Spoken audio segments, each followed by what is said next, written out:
show. And what does Eric do on Legit? What's your part? I play a bookie that's at a cockfight. You're a bookie at a cockfight? Well, he sets up cockfights. Jim came up with a really funny part for him, and supposedly he steals the show in this episode, and they're even talking about maybe making this a reoccurring character. Wow. Recurring character. Yeah. Wow. Eric. Ooh. FXX. There's an Did FX. you enjoy it, Eric? That's like FX with an X? Yeah, it's like their FX too. How many channels can Rupert Murdoch own? I mean, Jesus Christ. FXX. He's now inventing new ones. I mean, they got to find more space for him. Yeah, what about a channel for me before you give this guy 15 billion channels? Good Lord. FXX. I mean, is it going to be an FXXXX? XX? I mean, what is that? Yes, those are all in the planning stage. Wow. Jeez, that guy's like, you know, like if I was in my 80s, I'd be like you. I'm not making another channel. I don't even care about another channel. This guy's so driven. He just But loves isn't the that game. why he's a vibrant 80s instead of a... I don't know, man. I hope... You know, he's still getting married again and stuff. I hope I come to my senses in my 80s and just sit in my house. Just follow big veiny tits on Is that Twitter. coming to your senses? Yeah, that's coming to my You'll senses. be following or hide a potato. If I'm still hungry for, like, you know, fame and career, there's something wrong with me. Yeah, there's got to be a stop at some point. Yeah, right? like stop and smell the fucking No, roses. there's two things in life. Having passions or being I have passions. and still living. I have passions. But they can take place in my house. You have to get up at 4 a.m. Yeah, to live please. your passion. Rupert Murdoch wakes up. What can I buy? I got an idea. I need a new channel. FXXX. I've got it. Jesus Christ. When are they going to... Gary, did I tell you about this wire yesterday? I just saw that thing move. Oh, my God. Gary, did we not have a conversation about this? What happened? I thought you were doing a magic trick. That cup just tipped over. I told Gary there are wires underneath the console that are ripping out as I'm talking. Oh, no. And I said, I need this addressed as soon as I get off the air. Gary, what happened? Gary! Totally, he's so on fire, Gary. Gary! And he didn't write it down. You didn't write it down? Gary, you where never are carry you? a pad. No, it was right there. What happened was, the reason why I didn't write it down is because Evan had sent me a note saying that he noticed that he was going to fix it after the show.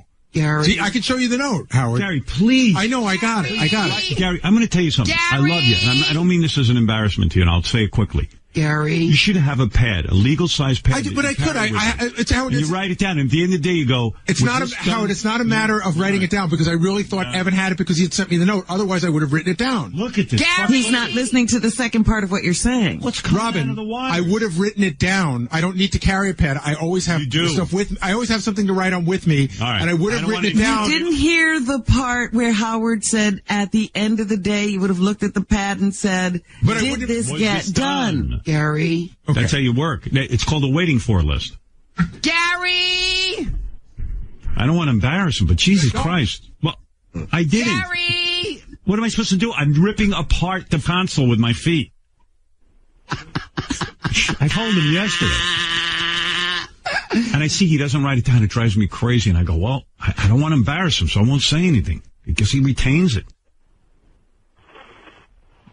He's on fire. He's got too much going on. He's got the birthday show. He's got so much going on. Right, but, he has to make sure things get done. Well, he and, should walk around he with likes to somebody. delegate, and then it's the other person's problem. He doesn't go to check to see if it was completed.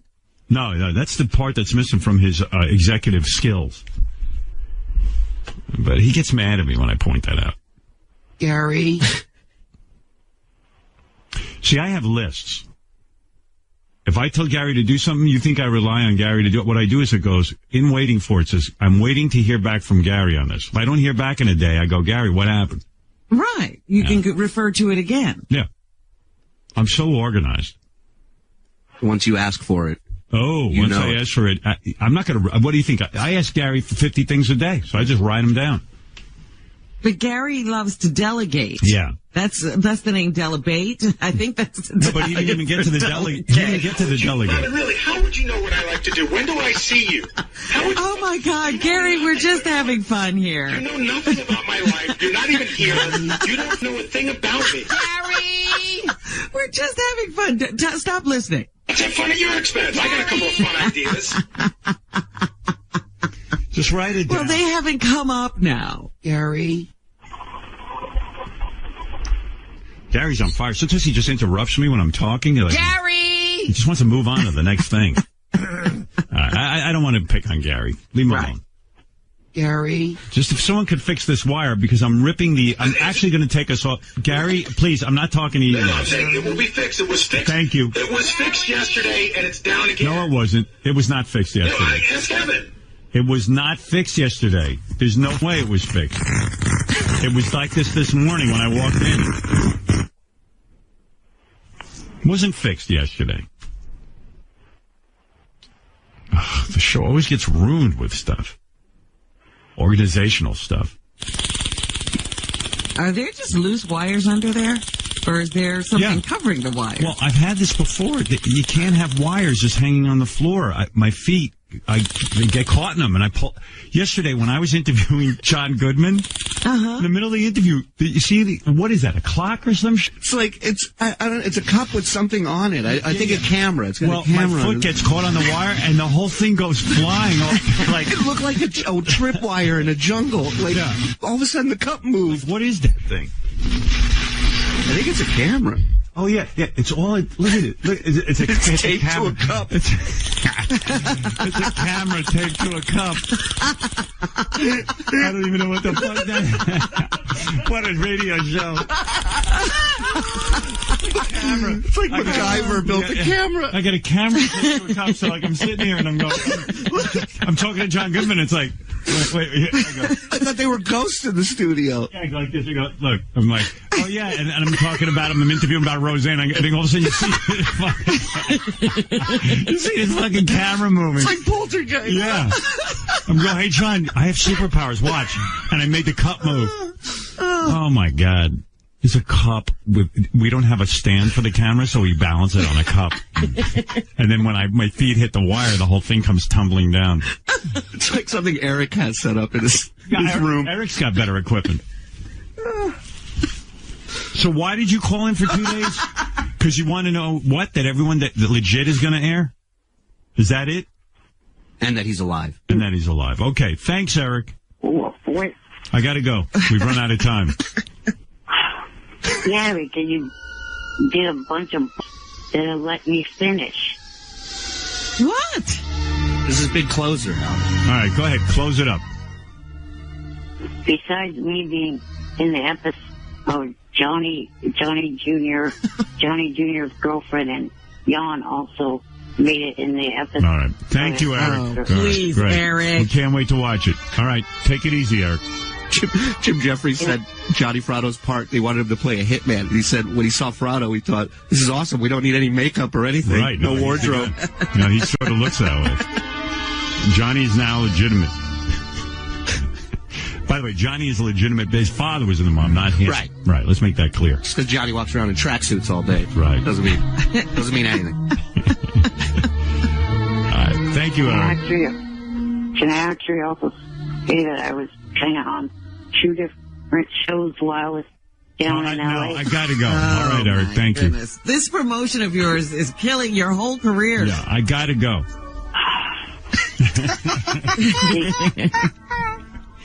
The other show that is head of the show would like to be a guest on your show. Who's that? Big guest? The show called Freak Show on Eric. AMC. Eric. I'd rather have the person from Veiny Tits 1 on than whatever you're talking about. Eric announcing that the people from Freak Show contacted him. Yeah, and they want to be on my show. Not a surprise. The chicks with dicks would like to sit in. I'd rather have at the the end of chicks the with show. dicks. All right, Eric, thanks. I appreciate it. Good luck with your show. All right, the episodes start airing in January. All right. Oh, wow, Eric. Thanks for squeezing that in. Glad we got to it quickly. Never too early. All right. Thanks. On FXX. All right. Thanks, Eric. Right. All right. That's Eric, the actor, who was on. Most concise statement he made today. Yeah. Since I won't be talking to you till after for your vacation. Have a very happy holiday. I'm on next week. Where's he going? Yeah, why are you He's unavailable? going away. He's Where are been you dying going? to tell Where are me. you going? He's been I'm dying going to to tell me. Vail. Because he kept calling, getting the strap into his ski. I'm going to ski with Brody Miller. He keeps calling, saying, there's no way I'm available after Tuesday, so you have to get me on. Well, you know what that means. That means there's some big thing going on with him. It's his Yeah, family. what's going He's with on? his family. That's what it means. What's going on, Eric? I'm going to Vegas next week with my family. Oh. Are you all going to the Bunny Ranch? Are you kidding me? That's up in northern Nevada, not I see. southern. Okay. Are you kidding? He has a double life. When he's away from his family, he's a part of this show. When he's with his family, he has absolutely no ties to this show whatsoever. Can I ask you? Eric, what are you going to do? Like, are you even going to bring up the fact that you're on our show? Because they don't like it. No, I mean, I just going to Vegas and spending time with my family at the hotel. And check Do out they the like city. that you get on these TV shows? Do they watch you when you're on legit? Yeah, they've seen every one of my TV appearances. They should love Howard. Yeah. That's right. If they like that, then they should love Howard. Yeah, why doesn't your family love me? I mean, I'm the one getting you all these roles. You've gotten them laid. You've gotten them parts in TV. I kind of resent Eric's family not liking me. Yeah, it's kind of weird. Well, on their part. It's a lot of... I'm angry. Or Eric, I told them that I've had to put up with on this show. All the Like what? constant ribbing, and the fact that you refer to me as a midget, which, by No, the he's way, not doing that. the people at Freak Show say that that's a word that's not acceptable. And they have a little. I heard in Vegas, cast. your family straps you to a roulette wheel and makes you makes you the ball on the roulette wheel. Is that true? Says it on Twitter. No. All right. 'Cause I No. just read that on Twitter right now. No more bets. No more bets. I hope you love me more than you love your own family, because I've done more for you than they have.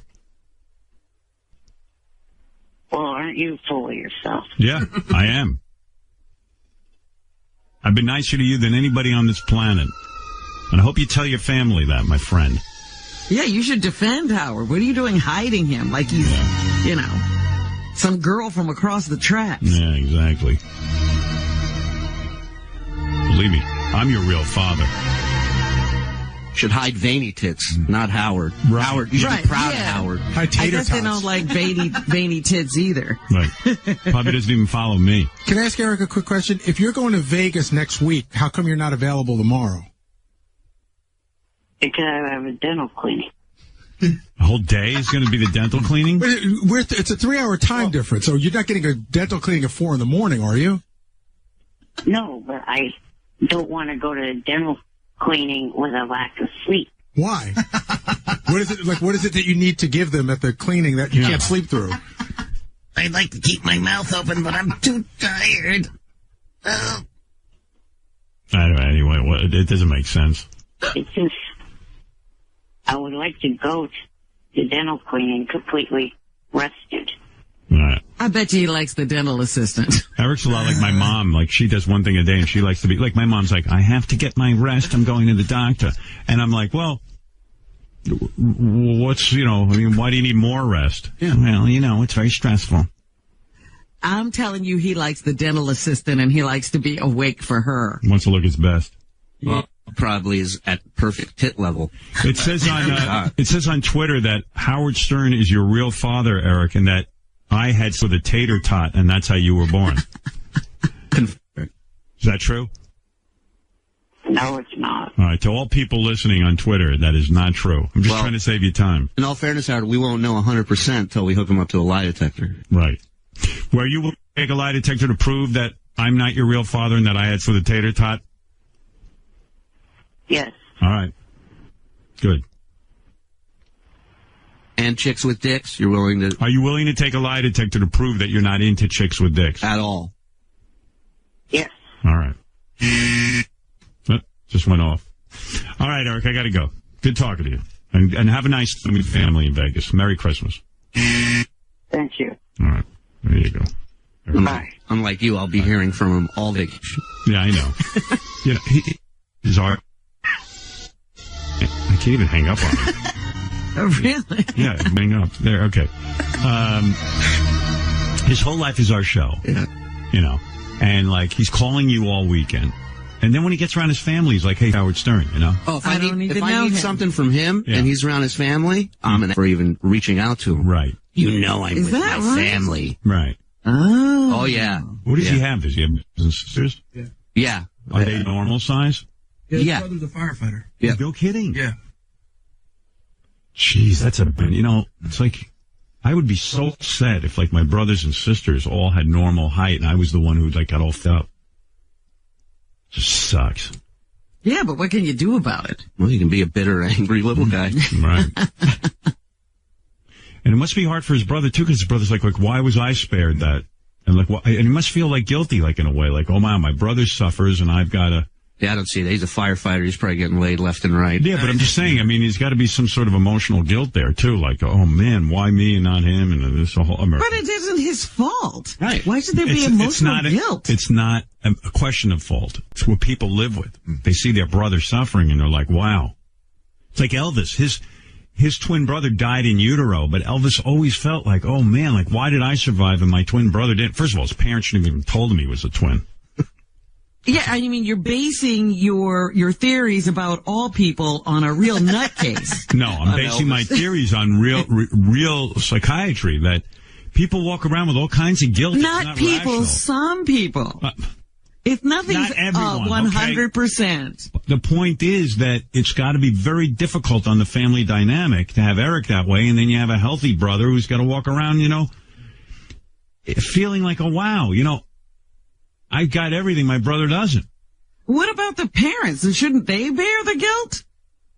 Of course, it's not guilt. They just bear this horrible thing. Like, wow, you know, gee, did we do something wrong? Was it, you know, did we smoke some weed? Did we, it's not rational. It's just you walk around feeling guilty. But how long can you go around feeling like rational, that? You know? Yeah. What? Like, how long can you go around feeling like that? You At go some around point, your whole life if you don't work it out. No one deserves the guilt. It's just you feel it. It's there. It's there.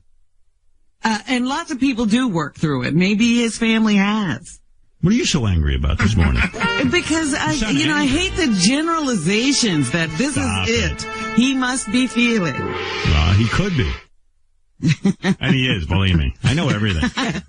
Believe me, I'm right. Yeah. It's just the dynamic of life. Hey, by the way, NBC Television. It is Saturday, December the 7th, 2013, just after 2 p.m. here on the West Coast. I am very much alive, Will Noonan, and the other Don't Like You. Behind me on the TV is the Texas Baylor game in the second quarter, and it is 3-3.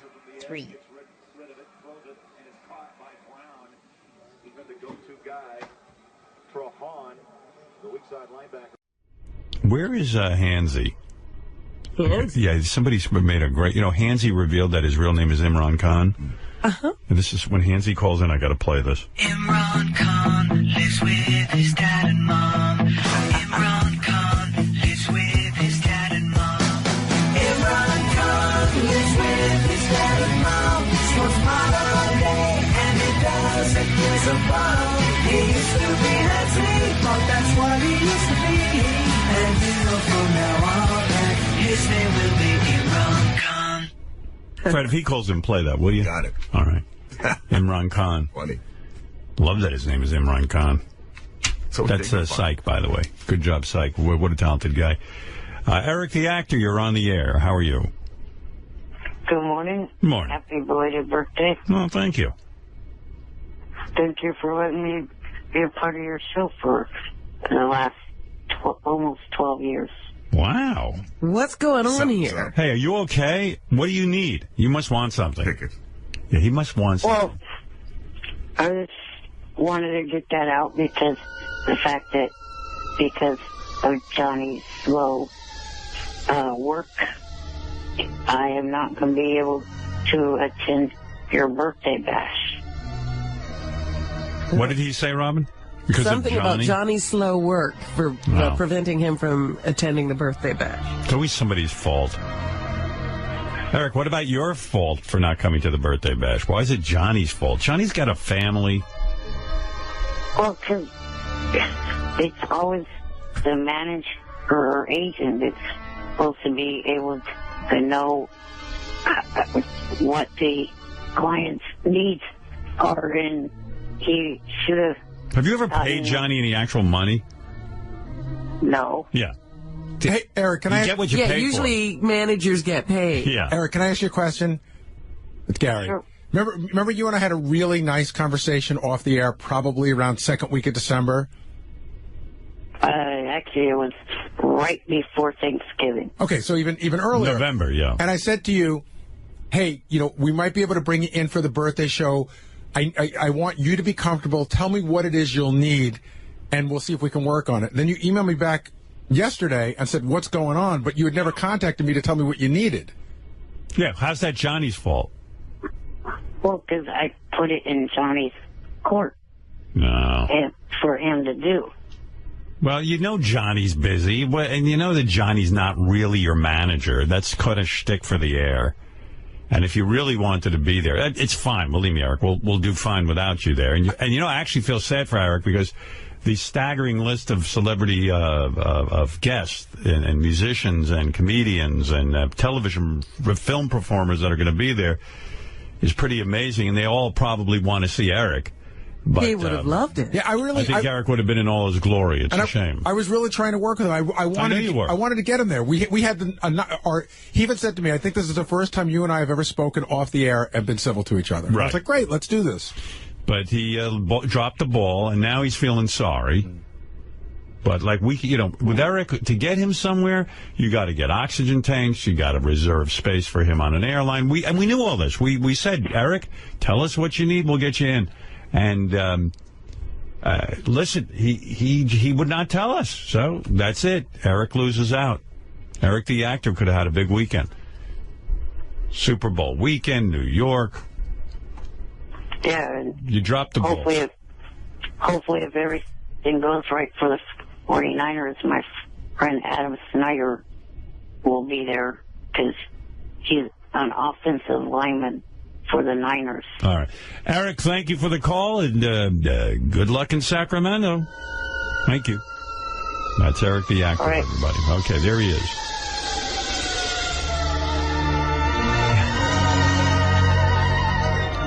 That's an update. I kept it short for those of you who don't enjoy listening to Eric.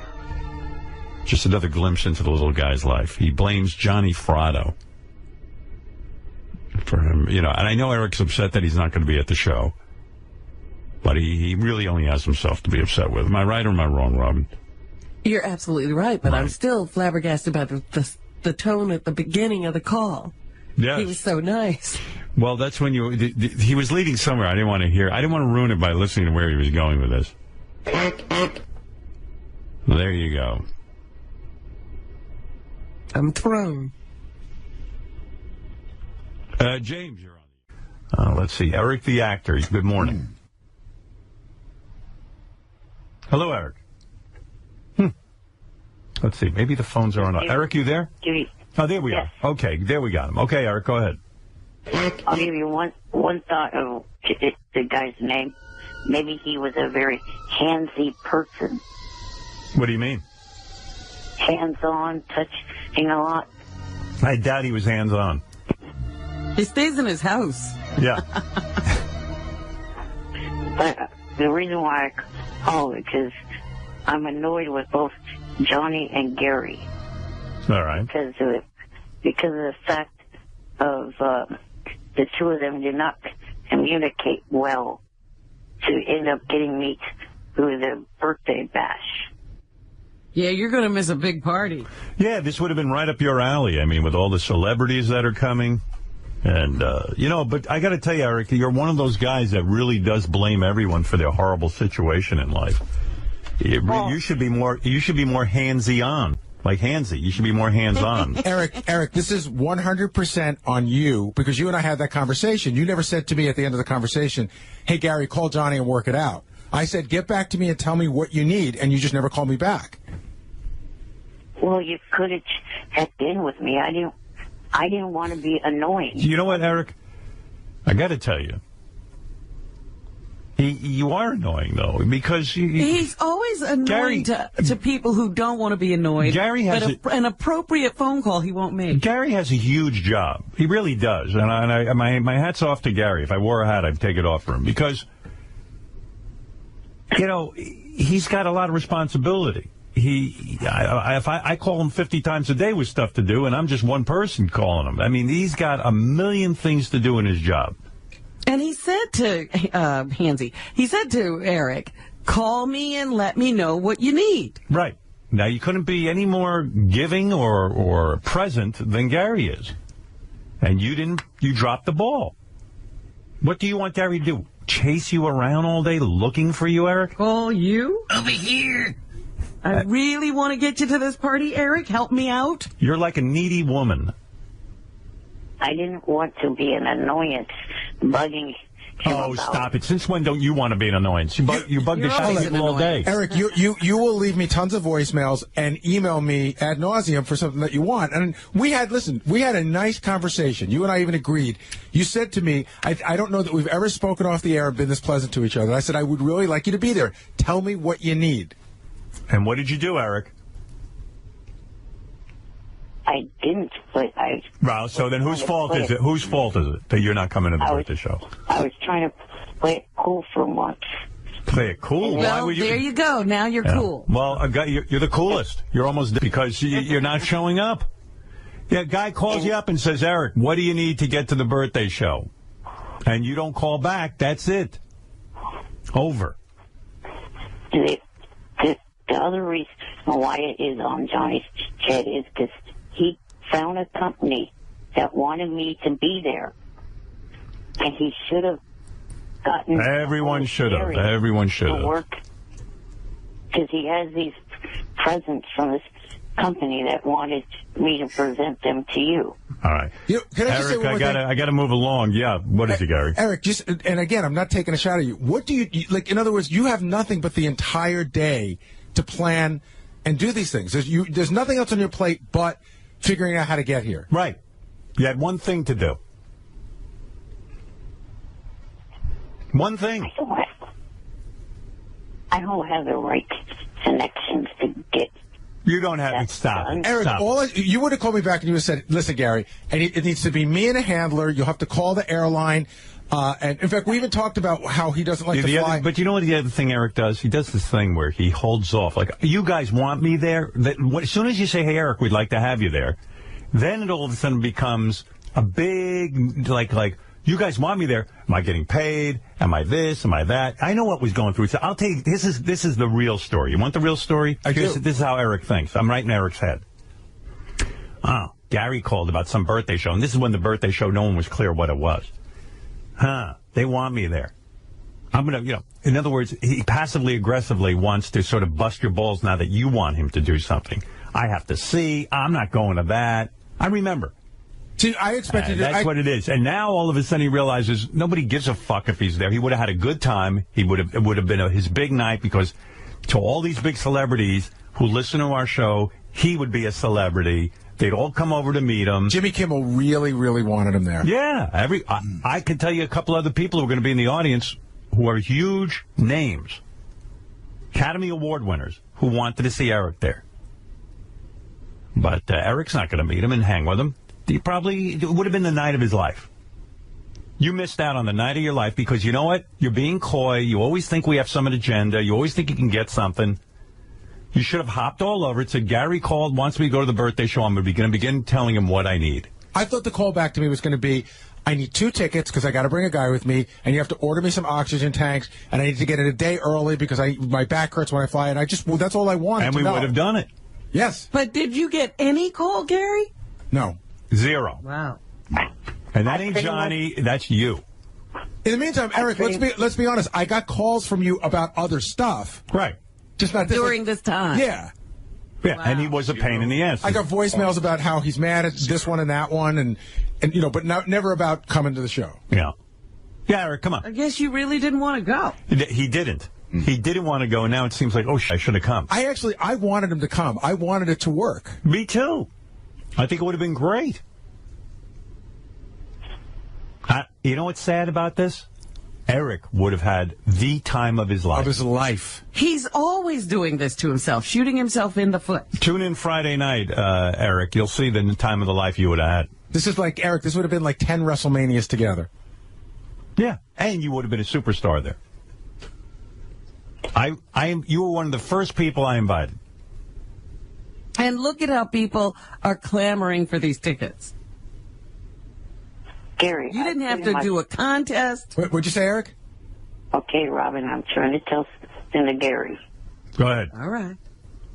I pretty much told you that night everything that I needed. No, Eric, come on, let's be honest. Stop it. Let's be really clear. You told me that it's hard for you to fly, that it hurts your back and everything, and I said, Eric, here's what you do. You tell me exactly what you need. Come back to me and tell me what you need, and I'll work on it. Come on, Eric. You know that's Eric, here's the truth. You were kind of like waiting to get begged to come.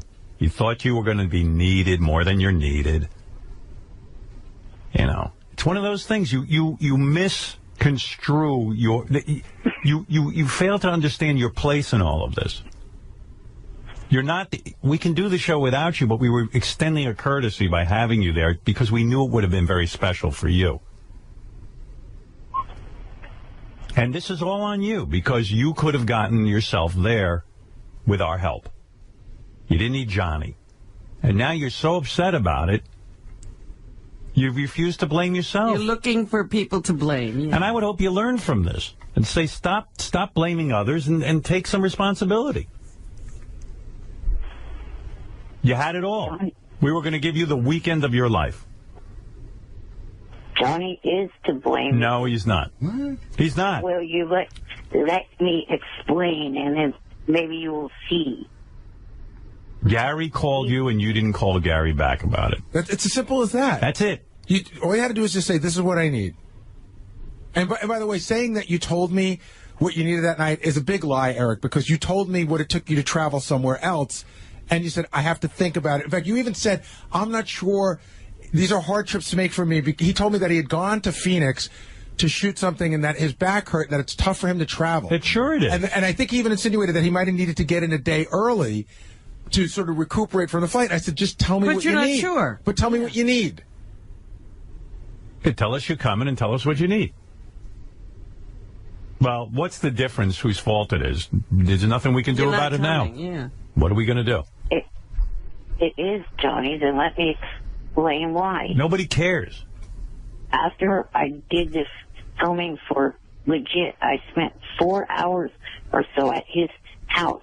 He could have, after I left, emailed Gary.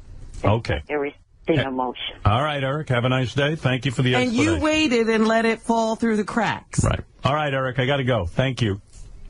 Enjoy the show Friday night. What you can do, since you won't be there, is you can listen to it, and also, starting all day, we'll have the lead up, then we have the whole red carpet events, which you would have been on. You would have been on the red carpet greeting all the celebrities. Right. You know, and I mean big celebrities. You would have done the red carpet even. Yeah, of course. He's Eric the Actor. Yeah. And by the way, also, there's going to be an amazing experience on SiriusXM.com and HowardStern.com where you can get pictures and video streaming the whole time. And anybody who wants to listen can listen through both of those websites. It's open to the public. Okay? Thank you, Eric. Just to let it be known, I wanted to go from the get-go. Sure. Okay. Bye-bye, Eric. Well, you're not going. Yeah, that's little compensation. Yep. He didn't want to go, as far as I'm concerned. Because he would have been here. People are turning down that tribute everywhere. Eric, I got to take a break, but when we come back, I'll talk to you, okay? Okay. When we come back, you can talk to us. You know what I'm going to tell you when we come back? What's that? How you blew it not coming to the birthday show. You know you were. I don't believe that. You heard the birthday show? Yes. Wouldn't you have loved to have been there? Oh, my God. The audience alone, you would have been so thrilled. You blew it! Don't try to give me some on this phone how you wouldn't have cared. Because you'd be lying. Well, no. When you come back, I'll tell you. Do you have a cold? Go ahead. No. You're going to tell me you wouldn't want to be sitting next to Robert Downey Jr.? You wouldn't want us to be hanging out with Dave Grohl and Steven Tyler? Yeah, I mean, you practically come in your pants over Kelly Clarkson. Oh, my God. If he had seen Jewel, he would have just died and gone to heaven. With her titties out? You're lying. Well, go ahead, take your break, and I'll explain after. Hold on. Red Ron! Robert Downey Jr. had a suitcase to take you back home in. He brought one. He thought you were going to be there, and he was going to take you home with him. He was just going to stuff you in a suitcase. Or was that a duffel bag? I couldn't tell. I think it was a duffel bag. Gary, was that a duffel bag or a suitcase Robert Downey Jr. had to bring Eric home with him? Duffel bag. Duffel bag, okay. You know what? I can't wait for the commercial. Tell me why you didn't want to be at the birthday show. Well, from what I heard after, it didn't sound like many of the quote-unquote whack hackers, which is the group that you have me lumped in, got much time to be around the celebrities. Why would it have been Jeff the Drunk, high pitch.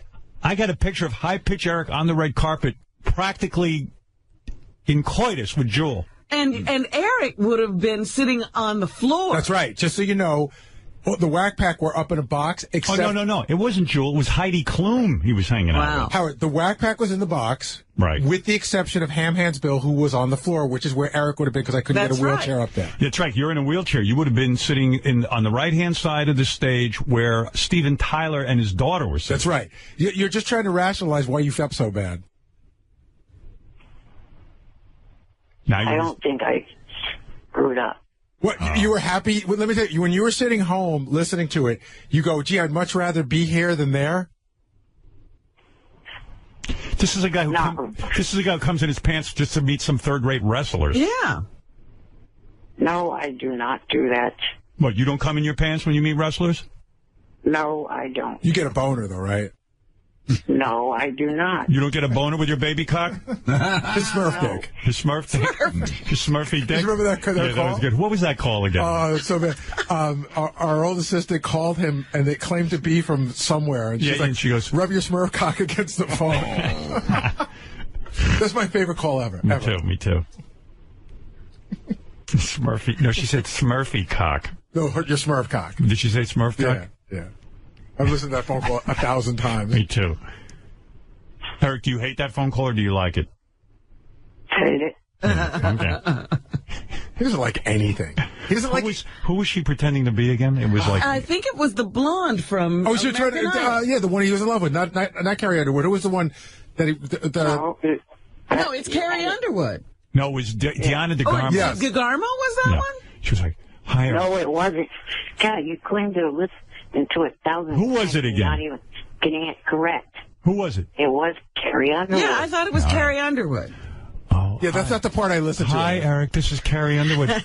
Do me a favor and rub your Smurf cock against the phone. So great. And you're like, no. You really thought it was Carrie Underwood. For a moment, but then when it started getting like that, I didn't. Good afternoon. Hi, Eric. It's Will. Hey, Will. Do you have a minute now? You think you could talk to her? Sure. All right, I just got to get her three-way. I just got to call her management real quick, all right? Hold on 1 second. Hi, Dave? Yeah, is Carrie available now to talk to Eric? Oh, okay. Hold on 1 second. Eric, can you hear me? Yes. All right, I'm going to get Carrie on the line right now. Hello. How are you? Great. How are you? Is this Eric? Yes. Hi, it's Carrie. What's happening? Oh, not much. I sent you the roses to the East Rutherford, New Jersey arena. Yes. I got them yesterday. Thank you so much for that. That was really, really sweet of you. You're welcome. Can I ask you a question? Sure. Do you like dancing? It's not that easy being in a wheelchair. Listen, I know you're small, but can I ask you something? Okay. Are you small in the pants, too? I don't know. Your voice is so... I'm getting a little moist here. Can you moan for me? Carrie Underwood. Let me ask you another question. Are you at least, say, 3 inches? I'm pretty sure I'm bigger than... What I like about this call, Eric, is that you still think it's Carrie Underwood. You're hanging in there. You should have been out of there when she asked you if you were small in the pants. Right. Now, in hindsight, he realizes that. At some point, we all want to believe, you know what I mean? At what point do you finally get suspicious? I'm going to see if I can detect that. But, you know, when I met you in Sacramento, it looked like you had a boner when you met me. Did you? I don't think I did. Really? Have you, ever been stepped on in a large crowd? No. Have you ever been mistaken for a leprechaun? No. What else do you like about me? What was going through your head at this point? That, like, maybe she's just a mean person and it's all when she comes off nice on stage? I was not sure what the hell was going on. You were probably just excited that it was He Carrie still Underwood. wanted to believe. Right. You know, he just wanted to believe.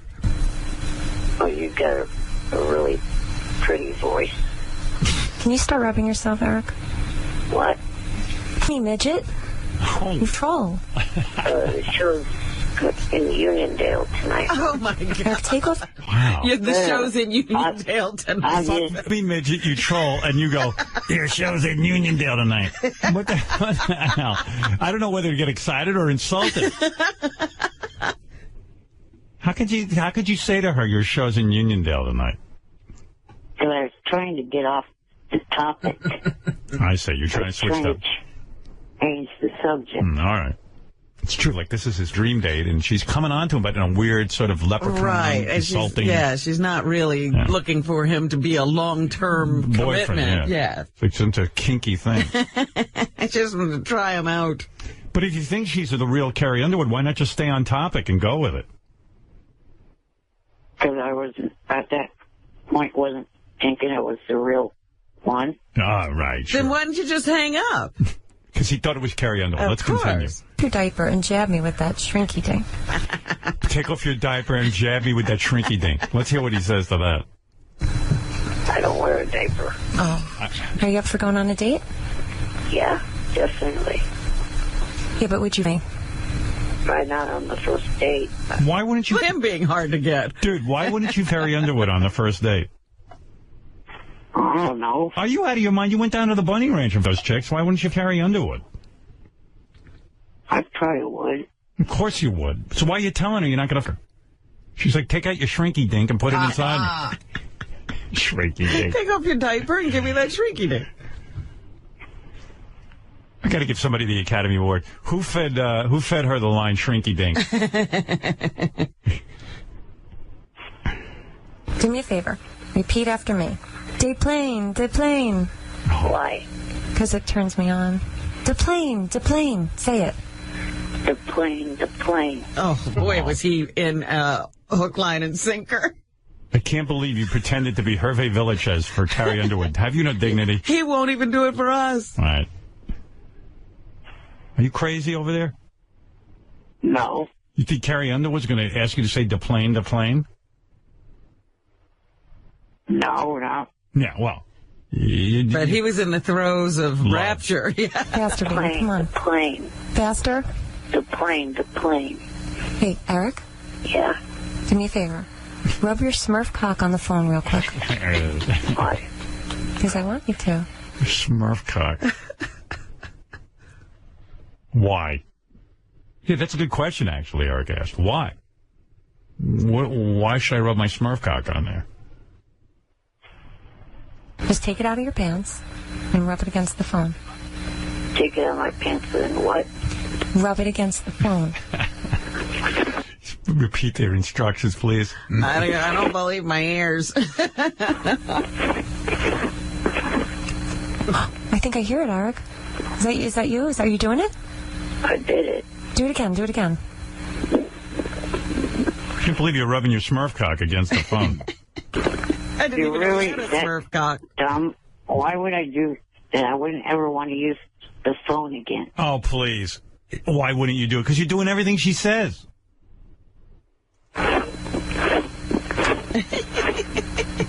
Sounds like he's using a sander on this. Harder and faster. I just put it back in my pants. Take it back out.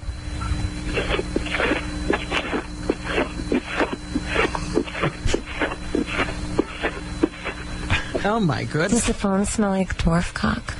Huh? Don't you guys have sound check in 25 or... Did you make a mess in... Don't you guys have sound check? Eric, that's sweet. You're worried about Carrie Underwood's sound check. You're a good guy, you know? He's nervous that he's having phones with her and she's got to get the sound check. Or underoos yet, Eric? I wear regular underwear. Oh, okay. Talk dirty to me, please. Say you want of me. I want to have you. No. Say I want of you. I want to. Can I give you a tip? When a chick says, repeat after me, I want a few, say it. Yes. Exactly. Don't try to clean it up. She wants to talk dirty. That's my opinion. I want to have some views, not as I want a few. Here, practice with me. Eric? Eric? I'm here. Say you want to me. I'm not repeating that right now. See, he doesn't learn. You. Louder and faster. Come on. I want you. Faster. Come on. I want you. Well, look. I have to do an air check. I'll have my manager team call you later. Okay. Manager team. Bye-bye. Bye. The Carrie Underwood's 1-3. I sure wish that was the real Carrie Underwood. Oh, it would be so funny if it had been. Yeah. Believe me, I wish Eric would hook up with Carrie Underwood. I'd be happy for him. Well, like you said, he missed a great opportunity. There were beautiful women. Oh, yes. All over the birthday bash. Well, I did miss you, Eric. I'll be honest. Right. Well, when are you going to be doing the America's Got Talent out in L.A.? In April. April,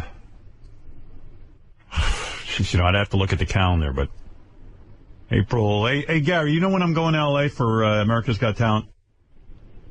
Hold on, I'm looking. I have people for that, Eric. Eric is now going to work on this because he realizes he missed a great opportunity by letting it fall into the hands of other people. You see, he's proactive now on the phone getting information. Yep. Well, you know what? We had fun the last time he came because I sat Eric right next to me, and he got to kind of, right? You were pretty close to me that time, and I kept looking over at him. And I'd say, hey, Eric, what do you think? And he'd give me thumbs up, thumbs down. Yeah, but I'm simply saying, you notice he's handling this different than the birthday show. Well, he learned himself over royally. He doesn't want to admit that he's pissed at himself for doing it, but at least he's doing something different. Gary, see if you can get AGT to remove that rule of theirs. There are no little people in the audience rule. It looks sometime They have an age limit. They try to keep Eric at. They thought he was like 7. Age and height limit. Yeah. You got to be 12, I think, to get in. Dude, I think you got to be like a 18 or something. It looks like sometime around the week of the 21st of April. 18 and at least 4 feet, and Eric doesn't qualify. I think we're shooting like 5 days in a row, Eric. So you could have like an AGT marathon if you want. I don't care. I'll put you in a good seat. Are you going to be doing the party at Jimmy's? No. No, not this time. No, I told Jimmy he wants to have a party, but You said no to the party. I get embarrassed. It's ridiculous with that party. Well, how come you can't look at it as just a party Jimmy's inviting you to? I don't know. You know what it is, though? Are you tired and you'll be too busy? Yeah. I'm already tired. I'm not even there yet. I'm going to sit Eric on Mel B's breasts during the breaks. Yeah. That's a good vantage point. There's a company that wants me to give you some other product, and hopefully I could do that when I'm there. I don't need that. No, I think this is some kind of payment situation he's into. Is it vaginal mesh? No, it's you got at your place, and you have big home entertainment stuff, right? Yeah. Well, this would go along with that. They hang on your wall, and they're wall art, but they're speakers. No. Imagine how that looks. That'll fit right in. A speaker mixed in with wall art. That can't be. I mean, I'm sure it's lovely. What's that velvet Elvis there? You know where I'm going to hang that speaker? Right next to that picture of those dogs playing pool. There you go. That I have. You're telling me if when you come to AGT, you're going to give me speakers that are also wall art? Why would I want that? Johnny showed me them when I was there in December. They're actually really cool. So you put them in your house. I'll give them to you. In other words, just tell the company you gave them to me. Dude, in my house, I got this tricked-out system. I got speakers in the ceiling. He has speakers. You don't even see the speakers, and then I get real wall art. He's not been listening to the sound from the TV. Yeah, I don't have to combo my wall art with my speakers. They also want to make a donation to send to North Shore. Well, send it to Bianca's Furry Friends. That's good. And that I'm all for. What it is, I think that I remember from what I told me, they set aside 100 of these wall art speakers that they want you to autograph, and then they were.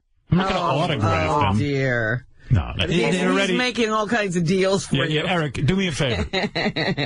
Leave me out of your deals, okay? All right, Eric, I got to go anyway. But I wish Johnny was on with me so he could help me explain. You know, you've explained enough. You've explained it fine. Guess what? They're not the first ones at the party to come up to me and tell me what I'm going to do in order to help. You know, they've got a great idea. Right. I get great ideas 5,000 times a day. Just like that one, where I'm going to sign things and we're going to make money and somehow it's going to benefit them. All right, Eric, I got to go, okay? All right. Bye. Bye for now. Thank goodness you'll finally get some speakers. Well, speakers that have wall art. Like I've been going without all this time. I make a pretty good living, so I've been able to get those speakers and wall art separately. Well, I like how Eric, you got a pretty big system, so I'm going to get you some speakers that are wall art. I'm pretty sure if I lived in a van down by the river, I still wouldn't have wall art speakers. I would like to think that, okay, times are tough, but I still have some class. Wall art speaker. What could that be? Like the Mona Lisa, but like by her breasts, or like these little holes. The two holes, yeah, the little mesh stuff. That's where the sound's by her vagina, so it looks like vaginal mesh. Well, actually, at her nipples, that's the tweeters, and then the woofers at her vagina. Vagina, as people from New York call it. All right, look, we got to take a break. We'll be back right after these words. Eric the actor, you're on the air. Hello. Hello. You were talking about Pat Robinson's idea is to put 2 guys and 2 girls in a room that is no possible way that they can make a baby. Yeah, really there is. Because if they suck it up for one moment and the two guys have the 2 girls, there you go. No. Eric, it's not impossible. No. If 2 boys are alone in a room without girls there, they can't make a baby, I'm telling you. He's not putting 4 people in the room. No, he's putting 2. The experiment is 2 boys in the room alone or 2 girls alone in the room, not 4 in the room. Didn't sound that way. Yeah. I thought you had some kind of new information. I was impressed. Eric thought he found a loophole. Yeah. But all right. Fair enough. Also, I love to shower children with cum. Basically, I like to see children drown in my massive jizz. Hallelujah! Wouldn't you love to hear him say that? No, that'd be like he'd just lose his mind. Eric, what can I do for you? Well, yesterday I called for a couple reasons. one of which was I wanted to talk about legit. You know, you did do a commercial for it during one of the breaks yesterday, and I was on hold. I thought you would have put me on air when you mentioned it, but you didn't. And then also, over the weekend, Benji and I on direct message kind of got into a little bit of an argument. What are you saying? All right, Eric. I don't know. For some reason, maybe because my shoulder is in pain in my neck, I'm losing patience. I don't know why. I'm sorry. Forgive me. Is there a short statement that perhaps one can make here? Well, just Benji's view on Arizona's terrorism. discrimination. All right. Well, okay. All right. I'll ask him about it later. You were arguing with Benji about terrorism on Twitter? No. Discrimination. Oh, discrimination. You were arguing, Benji, with Eric on Twitter? Well, it was a political discussion. Yeah. Eric wrote can you sum it up? Because I'll be here all day. Sure. I have a libertarian view that I think it's wrong, but a private business should be allowed to discriminate. Okay. And Eric said it was hurt by that, and I would be hurt by it if someone did it too, but I don't think the government How do you should argue stop. on Twitter? You mean in 114 characters, or it's an instant message, a private message? It's just between the two of you. Direct message. Wow, I can't think of more of a waste of time. The two of them. The two of you Neither arguing. one of them had something better to do. Yeah, no, it's crazy. We have so little free time, and oh my You God, talk to people sometimes. So precious. I don't know. I just over in Twitter and instant messaging and arguing about discrimination and whether or not you should be able to discriminate at your work. What's going on right now? You're talking. All right. Okay. Hey guys, I got to get out of this, Eric. Okay, forgive me. Let's talk another time. Do you still order off Amazon? Yes, of course. You should make up a wish list for yourself. Okay. Why? Whenever I want something, I buy it. I make a living. Well, I'm not wishing for anything. I'm sure fans would get you stuff. I don't want them to give me stuff. We don't need that. My fans have given me already a life. Well, why would I ask them for free stuff? Right. I'm not in your position where I have my hand out. I work, and then whatever money I make, I spend on my things. See? I know you talked about Jimmy's baby coming up. Did you congratulate him on his 2000th show? I thought it was his 200th show. No, 2000. 2,000 shows. You know, how does everyone keep track of how many shows they do? I was thinking about this. I read that Jimmy had I thought it was his 200th show, his 2000th show. Why are we not tracking how many shows we do? Maybe we had a certain number. We've got an incredible number of shows, I'm sure. I don't think I have anyone on my staff who could actually count how many shows I've done. How many shows have I done? Why is no one celebrating this? I don't know. I never think to count the amount of shows. I read that Jimmy was, congratulations. I guess that's a milestone, of course. But anytime you're on late night television, if you get past 20 shows, you should be happy. Yeah, it is the 2000. That's right. And I'm happy for Jimmy, anything. But problem is here, no one even tracks these kinds of things for me. I'm sure Jimmy didn't know that. I'm sure somebody tracked it for him. Well, they make a big deal out of these things in television. Gary, they mean something. I want to know how many shows I've done. I don't have an exact number, but I want an exact number. It's approximately 7,000, but I can get an exact. It's got to be more than 7,000. It's got to be. If Jimmy's already done 2,000 and he's only been on, you're telling me I've only done 5,000 more shows than Jimmy? Jimmy used to go to high school in Vegas. Do you know what they and listen to it? That can't be right. Of course not. But 7,000, maybe 70,000. 250. What you think about 250 shows a year for 30 years? I mean, I've been on since. And what show are we tracking? The Howard Stern show. When do we start tracking it? Do we start tracking it in WRNW? Like what's your start date of when we start tracking? I don't even know. Jimmy doesn't track. I want someone to track for me and decide these things. How many shows I've done? Okay. I'm pretty sure you can start at least from Washington, D.C. I had Robin and Fred. All right, so we'll start at Washington, D.C. as a starting point, and I'll have a number for you in a couple of days, maybe even a day. Thank you. I mean, I want to know. I was guessing if you just kind of the serious wanted with as many days off as you take, it'd be a lot less than 2,000. You think with all the days off we take, we only get we'd only have like 7 shows? First of all, keep in mind that Jimmy's show is an hour. Mine is 4 hours or 5 hours on any given day. So when you count hours, let's count how many hours have I done on the radio? Oh. No, that's something that you could try to get into Guinness Book of World Records. I do 4 hours. That's 4 shows by TV standards. Yeah, that's a week. You might be looking at 50 gazillion shows I've done. And I've had it with all these shows, believe me. It's enough. Sitting here. But we never marked any anniversaries. We didn't do anything. Nobody does this for me. Why does Jimmy have such a great staff that marks every movement? Well, if he's listening, congratulations, Jimmy. All right. Okay. That's it for today. All right. Thank you. 2 weeks from today's my birthday. Can't wait. Well, everyone get on that Amazon wish list for Eric. All right. Thank you. Yeah. Eric has already told you what he wants. I hung up on him. Speaking of Amazon, I did figure out how to sign up for that donation thing. Yeah, that's a good deal.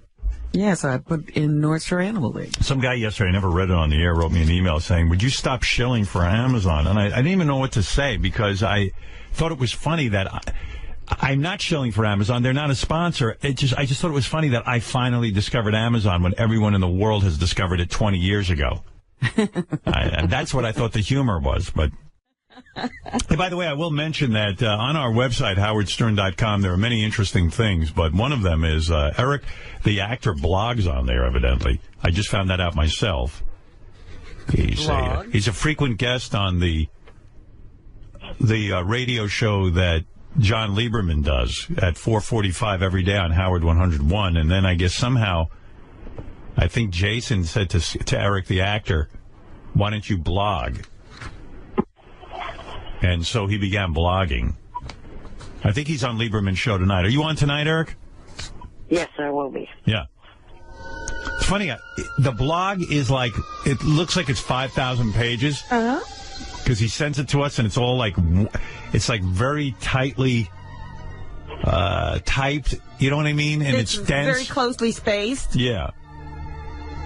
And if you read it, I mean, if you have the patience to read it, it seems like it's like weird. You find weird stuff in there. Like Eric, for example, Eric started talking about God. Mm-hmm. And you know how Eric will not play a gay character? Yes. As an actor? But he's talking on here about how gays deserve the same rights as everyone else, and God loves gay people, and God does not exclude people in any way. You're very liberal, but yet you won't play a gay guy. Seems weird to me. It's weird. Explain that. I don't know how to explain it, really. But it's you, Eric. You must have some thinking behind this. You should see this stuff. What keeps people from heaven's gates is being hateful towards your fellow man and not hold love for God and his son in their hearts. I didn't even know you were this religious. Being around gay people is not going to do anything to hurt you in any way. And what about playing a gay person? Yeah, so why won't you play a gay person? I don't know. It's one thing that I choose not to do as an actor. It doesn't make any sense at all. Right. Then he has some beef with Benji that he goes into for a very long time on this blog. I mean, attempt to read it. I guarantee you can't get through. I can't even get through it. I had Jason write a synopsis of what Eric's talking about. I can't even get through the synopsis. What was the awful conversation you had with Benji? Well, I kind of went over it with you yesterday. Benji, what was it again? Because I couldn't take it. It was like so boring. What were you guys talking about? I have a libertarian viewpoint. Right. I think private businesses should be allowed to discriminate. I don't think it's nice. I think it's wrong morally, but they should be allowed to legally. Okay. And Eric, as most people, as you do, think that's wrong. And what did you do? Did you... No, Eric, but did you think it was right that private businesses didn't serve black people in the South? Did I think it was right? Yeah. No, I think in other words, a black person would go in, they'd sit down at a counter and ask for a soda, and the guy would spit on them and go, get the f*** out of here, and then use the N-word. It was worse than that, Howard. They weren't allowed to go, if you're walking down the street and you're thirsty, there's no store where you can go and get a drink of water. That's what I'm saying. So you for that? Am I for that? No, I think it's horrible. I would boycott. But I think it should be their legal right. Wow. There's a lot of things that I don't think are right that I think people should have the right to do. Really? Yeah. Like what? Like that. You should be allowed to say to a black person, you can't come into my restaurant because you're black? I don't think that's right. Well, listen, I'm sure you believe in certain forms of discrimination. I do? I would think so. You don't have as... I think if whatever one person gets to do... Are you okay with single schools? Single schools? Sure. I'm okay with it. Yeah, I'm okay with that. Is that discrimination? No. No, because as long as you can have single schools for both women and men. So separate but equal is okay with you? No, there are also co-ed schools. As long as you have all options. A choice. Yeah. In other words, if I know what you're saying. Like, you could say, hey, well, you can go to some restaurants, but you can't go to others. I hear what you're saying. I don't think it's right. I think it's horrible. I don't like racist people. I don't like homophobe people. Yeah. I think it's morally very bad. I just don't think it's the government's business. I don't know. It's a more that's utopian hardcore. view. I understand. Because if you leave that all up to the private sector, you're going to have chaos. Howard, when I heard someone last night talking about this one of Arizona state legislator guys, he said that they're doing this for people with religious reason. Our whole country is based on separating church and state. Where did you guys have this argument, by the way? I put a tweet up, and Eric DM'd me. We follow each other. And how long did it go on, this conversation? Just about eight or nine lines, right, and stuff. And because this email, this blog that he wrote for us, it's very long. The original blog was 7 pages. I'm talking type. Oh my goodness! But that doesn't mean it's not good. It might be with almost like single space. I'm looking at it now. It's a lot. It's crazy.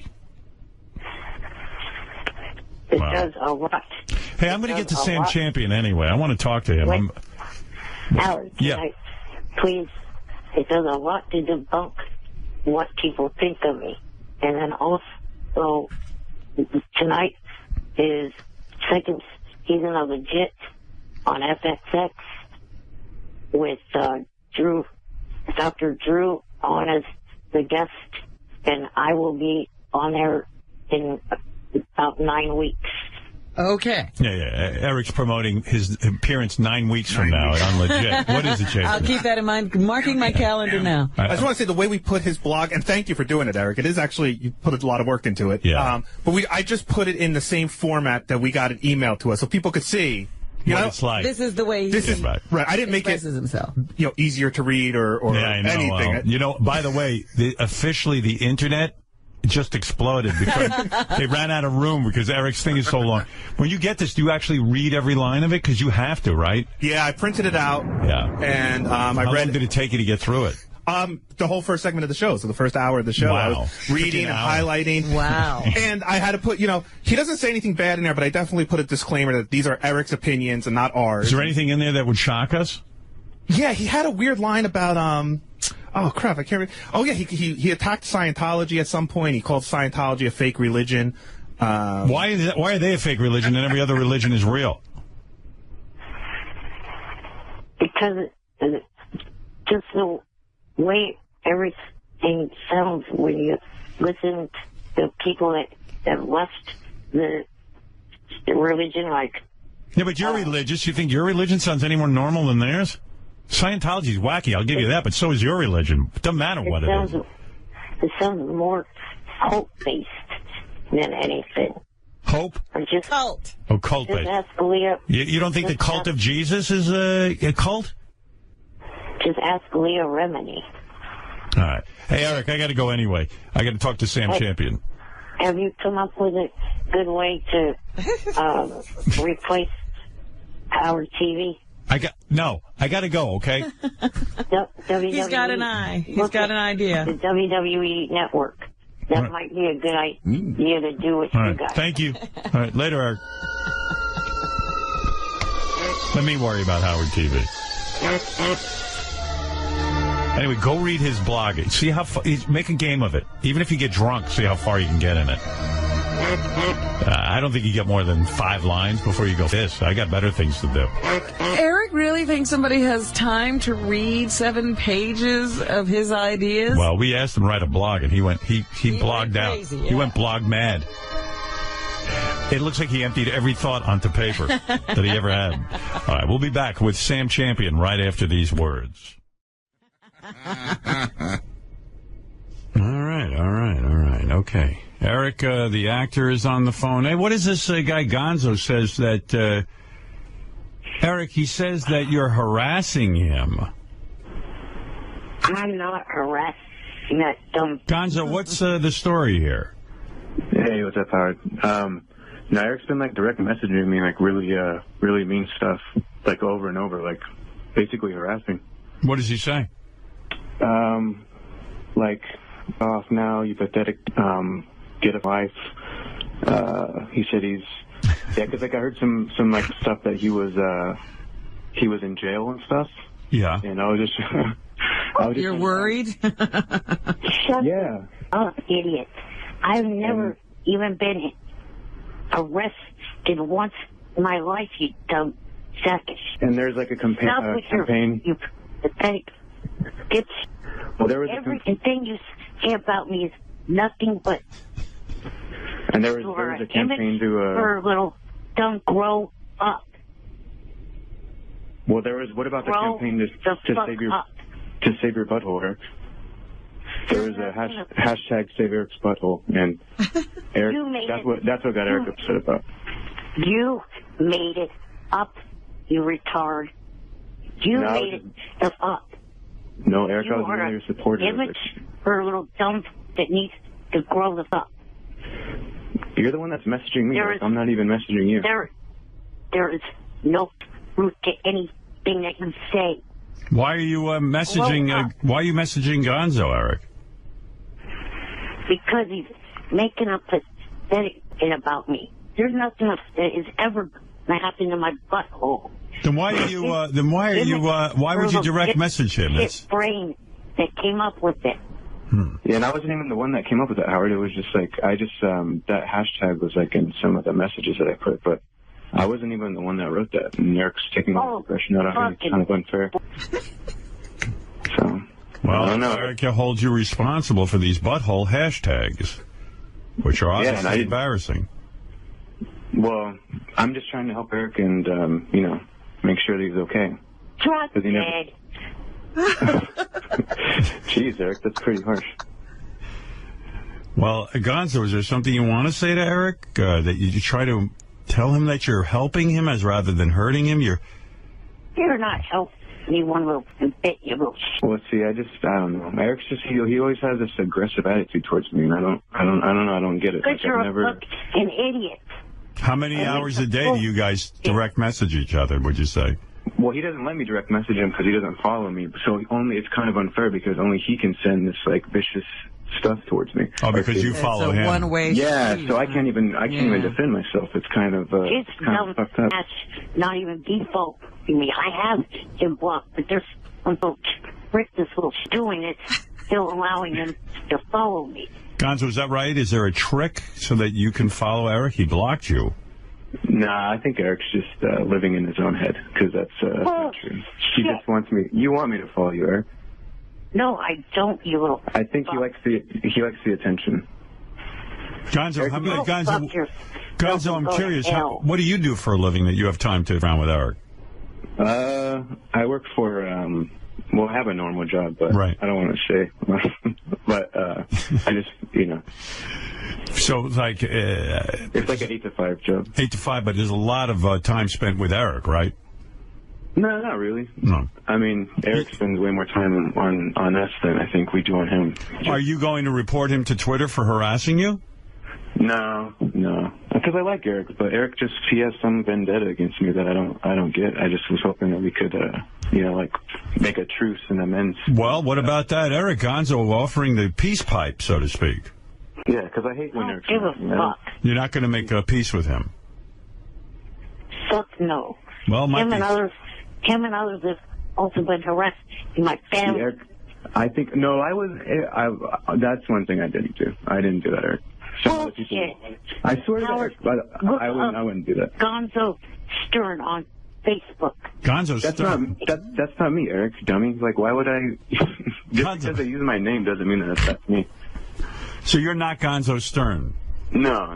The only one I am is Gonzo on Twitter. I don't even have Facebook. You're Gonzo Yeah, and I even told when Eric had his little heart problem, I told people to stop messing with him. Oh, that's nice, Eric. Gonzo said that you should not be harassed because of your heart problem. That's very nice. Yeah, I think maybe... Yeah, and then he still does it. No, I took a hiatus for a week. Well, that was nice.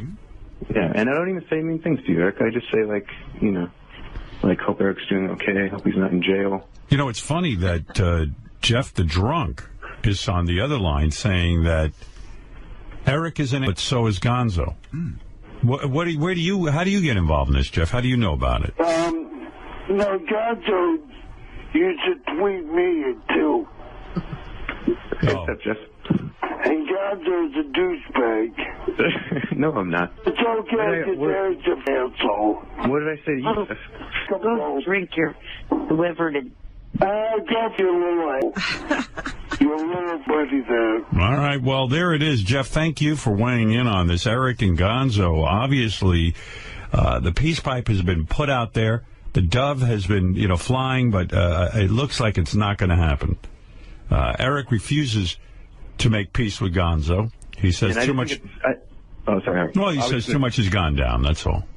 Yeah, I just think it's kind of hypocritical of Eric to, say all this really mean stuff to me when he has that blog on HowardStern.com about, tolerance. It's kind of, it's kind of ironic.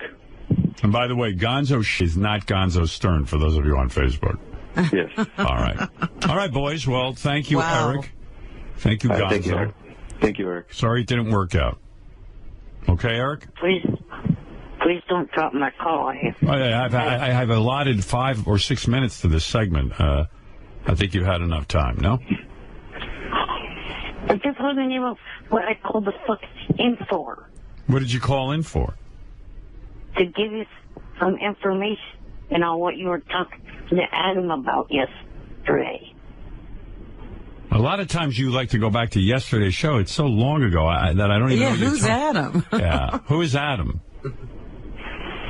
Carolla. Oh, Adam Carolla. Oh, Adam Carolla. Oh, and what is the information? Well, you guys were talking about shower head heights in hotels. Yes, I would like to see the shower head heights raised in hotels. Well, I know when it is a hotel expert that you've been talking to it. Oh, all right. Well, that's okay. There's not much expertise required. We just want the shower heads raised. Well, maybe he could tell you why. That's okay. I'm not that... Okay. All right, Eric, thank you. Gonzo, thank you. And I hope you guys work... Eric, will you direct message Gonzo right after this phone call? No. All right. I still have hope that me and Eric can patch things up because I don't. Shut up, ass wife! I'm trying to talk. See, that's what I'm talking about. Howard, he's so angry. He's very mean. Yeah. He's abusive. Yes. Yeah. I don't know. I'm getting cyberbullied every day. I'm sorry.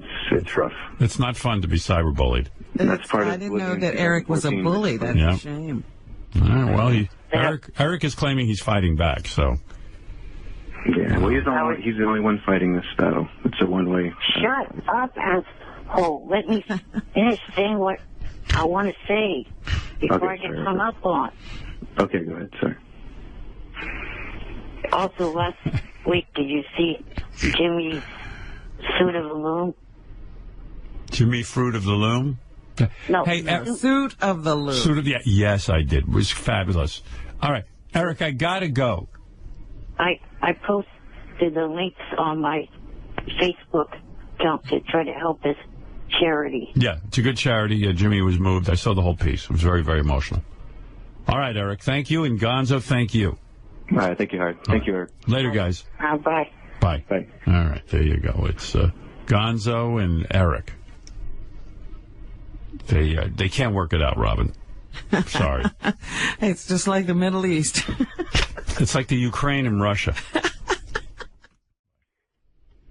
Do you want to speak to Eric the actor? It's his birthday today. Well, we have to say happy birthday to him.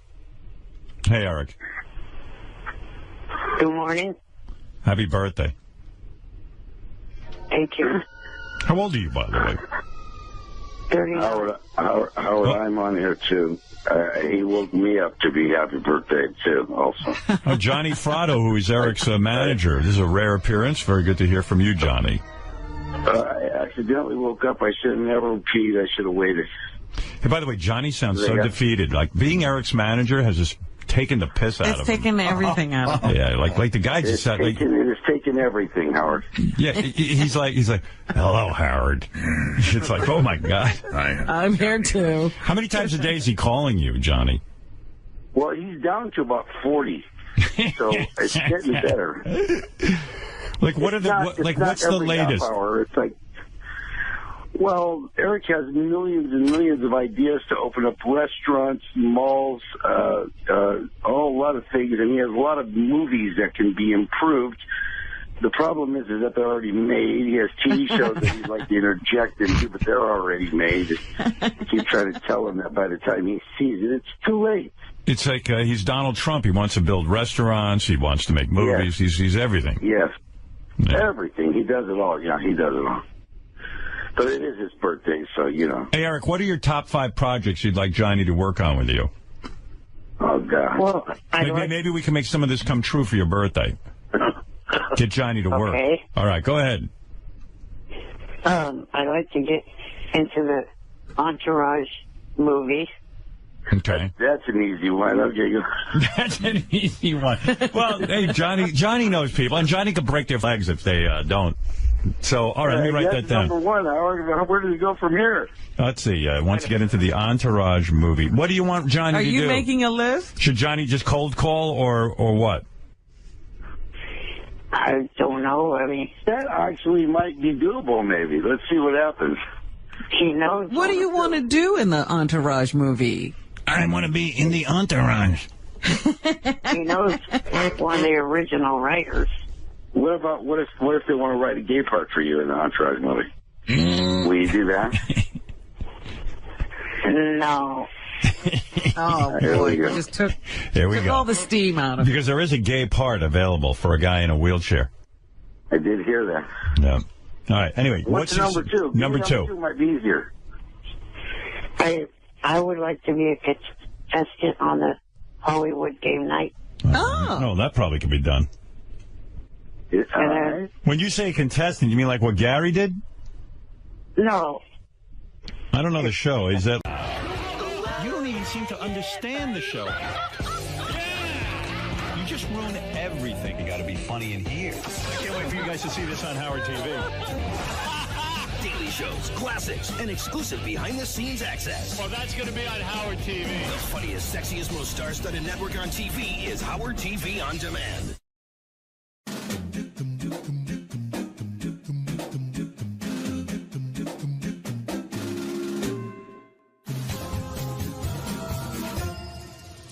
Hey Stern fans, welcome to Fine Time, the show where you, the fans, get the opportunity to ask questions and interact with your favorite Stern Show staffers, whack packers, and celebrity superfans. I'm your host, Rachel Fine. Now, my guest today is one of the original members of the Whack Pack. When he first appeared on the show in 1988, it was obvious to both Howard and fans alike that a star was born. He has a debilitating speech impediment, which makes his voice impossible to forget. He once shit in his pants while waiting for Gary at an appearance, and he's had sexual encounters with both men and women. He's a man who sounds Korean and has a lot to say, but sadly, you're probably not going to understand any of it. Ladies and gentlemen, he is Fred the Elephant Boy. How you doing, Hi, Rachel? I'm good. How are you? I'm great. Good. Thank you for inviting me here. Well, I'm so happy to have you. Lots of questions came in. I'm going to jump right in. Question from Joseph M. Joseph asks, what was your favorite moment on The Stern Show? My favorite moment, I think it must be something to include me, was doing the clipping photo and speaking to 10,000 people in Cleveland, Ohio to introduce the staff. And now the moment you're ready for. The one you give me, the king of media and the king of media of Cleveland, 24 Howard Stone! And the show, we spent all day in a strip joint and then did the show at the Chelsea parking lot. And to me, that's where I met my girlfriend, and that was the best moment I ever had. That's wonderful. Question from CWB in Tennessee. He asks, what is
John R. John asks, at what point in your life did it become acceptable to your pants just to be on time to a Stern-related event? It was never in time, but I was too committed to quote the budget, and I was there. So regardless, it would make no sense, like to go all the way there and then do a 180 and go back. That was my big mistake. There was no closed bathroom you could have gotten to? No, there was no place, because that area is mostly industrial places, factory, there was hardly no stores there. What about like behind a factory or something instead of in your pants? I was looking, but then it was too late. Oh. That's the first thing I did once I get there. I would like to pass at the ship. I'm sure I left the profit toilet nice and clean when I got done. Yes. Question from Russell B. He asks, have you ever been in a fist fight? No. Number one, I don't drink, so I don't get drunk, and it shows that people who get drunk. If somebody wants to behave like an so I just go away. So I never confront anybody. More of a lover than a fighter. You should try me sometime. A fight? No, a lover. A lover. LED asks, what do you keep in your fanny pack?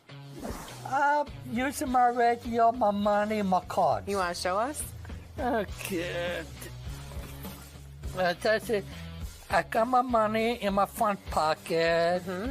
Where I took my radio, I got my ID card for work and my keys. My keys here. Here, I got some credit card here, and the back of my credit card here. So, is that a business card? Do you have business cards? No, I don't have a business card. That's my health card. Hang on to that. Okay. Question from Scott P. Scott asked, do you feel bad that you are not on the show that much anymore?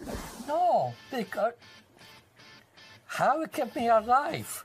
He can only do so much with me, and then it become altered. So if I never appear, I'm not going to grab pockets off it. I'm not going to throw a tantrum.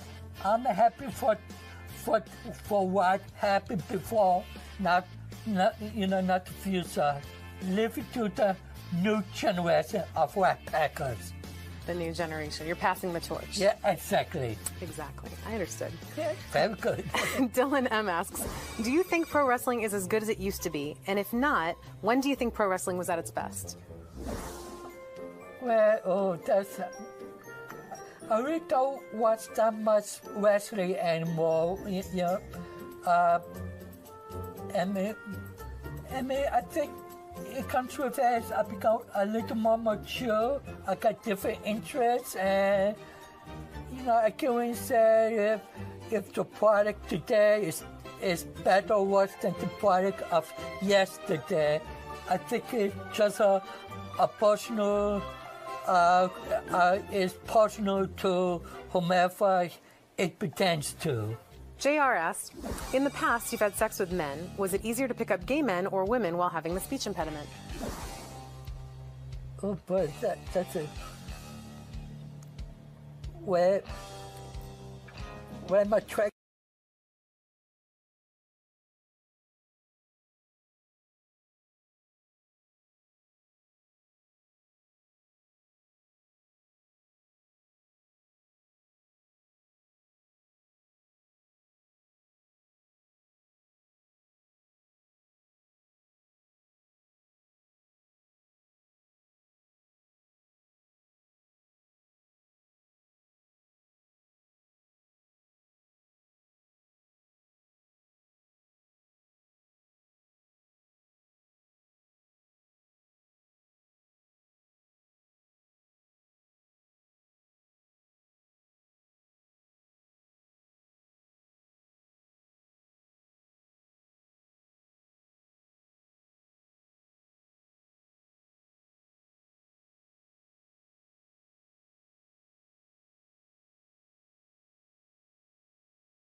Asks, how difficult is it when you order food over the phone? Do they ever get your order right? You have to speak nice and slow and very deliberate. That's my advice. I don't have what Cracker Bob went through when he ordered stuff, on the phone. And Tiki by me. Tiki by me. Yeah. Okay. Question from Crix B. Crix asks, being that you have been with both men and women, here's a double F, Marry, Kill for you. Okay. Jason, Benji, and JD, and then Lisa, Rob.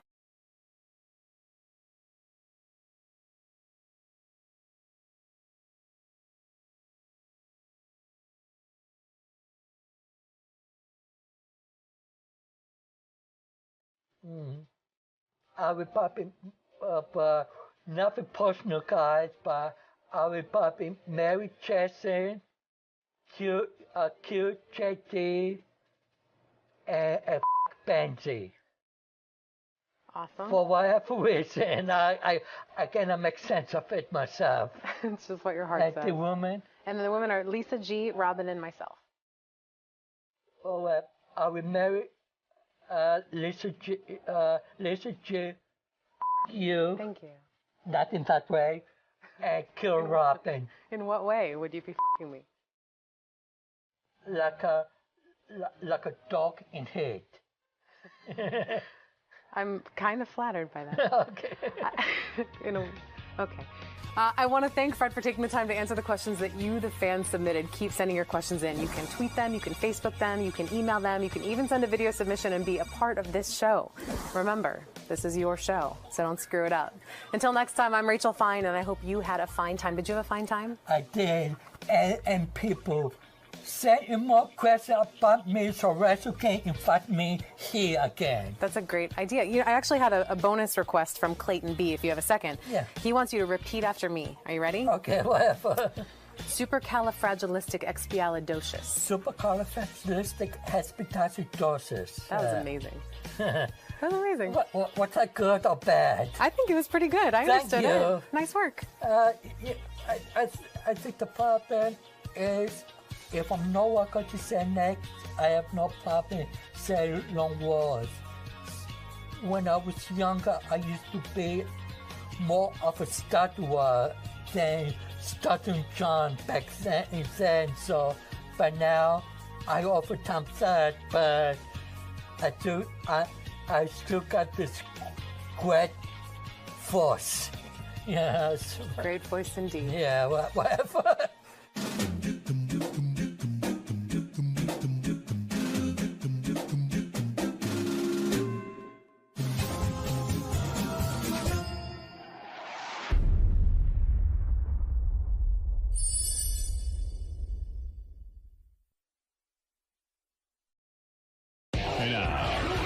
You don't even seem to understand the show.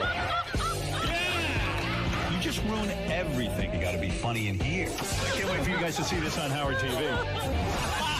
Daily shows, classics, and exclusive behind-the-scenes access. Well, that's going to be on Howard TV. The funniest, sexiest, most star-studded network on TV is Howard TV On Demand.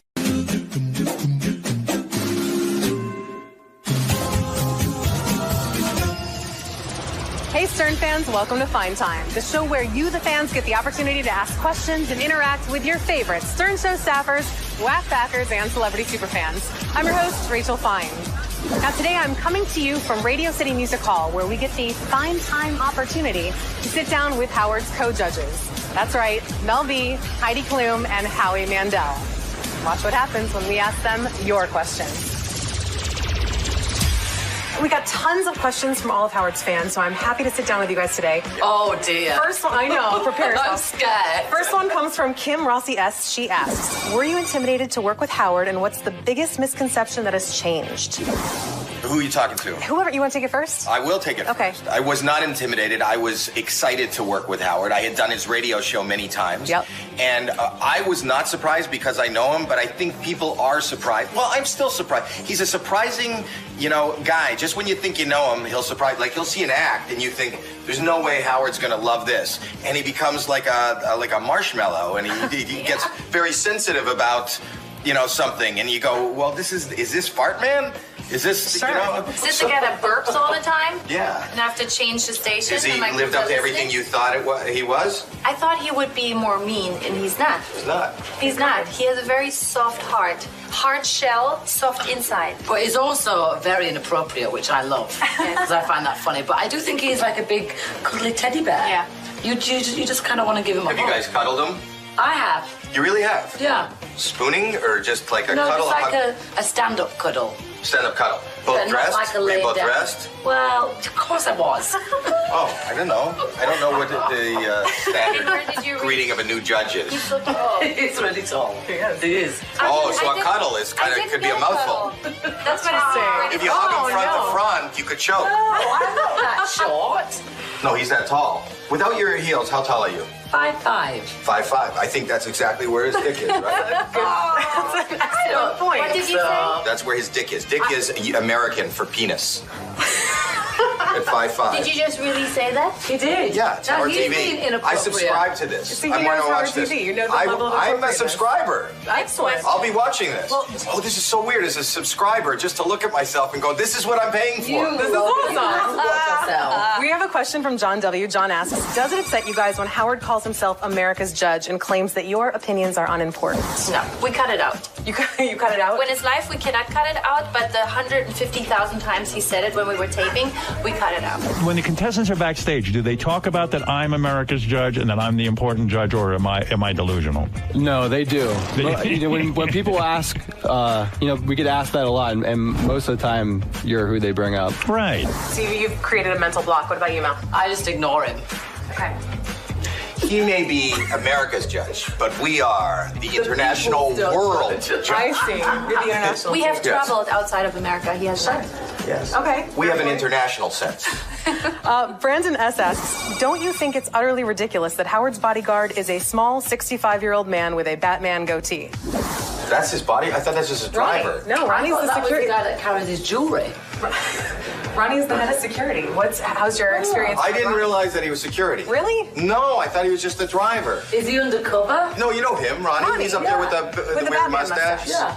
Ronnie's the security guy? How did you not know that? Because everybody keeps walking by him and getting into Howard's room. That's the guy, if you want to get to Howard, go by the guy with the Batman mustache. That's Everybody what it knows is. that. Fans here go, we can't get in, we can't get in. You know, the seating here, thousands of people are lined up, and they look for the guy, the driver with the Batman, and they go around that guy. That's how they get in. Also, when we're doing the show, he's always like slapping his legs and he's clapping and laughing. He's totally watching the show instead of the people. Right. He doesn't watch. He doesn't watch. So he was the security guy. Hopefully he still will be after this I didn't know. conversation. No, it's good to know. You know something? It's that the interviewer usually, but the people. It's great when the people that are being interviewed are learning something. This is good. That's This good. is That's good. why I love this show. So we have to be careful What? because he's the security. No, now that we know that he's a Now that security we guy, know. we don't have to be careful. Yeah. We thought there was some highfalutin security company. Not so much. Not so much. There'll be this question's for you from DZ. D asks, if Howard was a Spice Girl, what would his Spice nickname be? Probably Grumpy Spice. Grumpy Spice or Lanky Spice. Lanky Spice. Not Jewy? Lanky. Jewy No, that's Spice?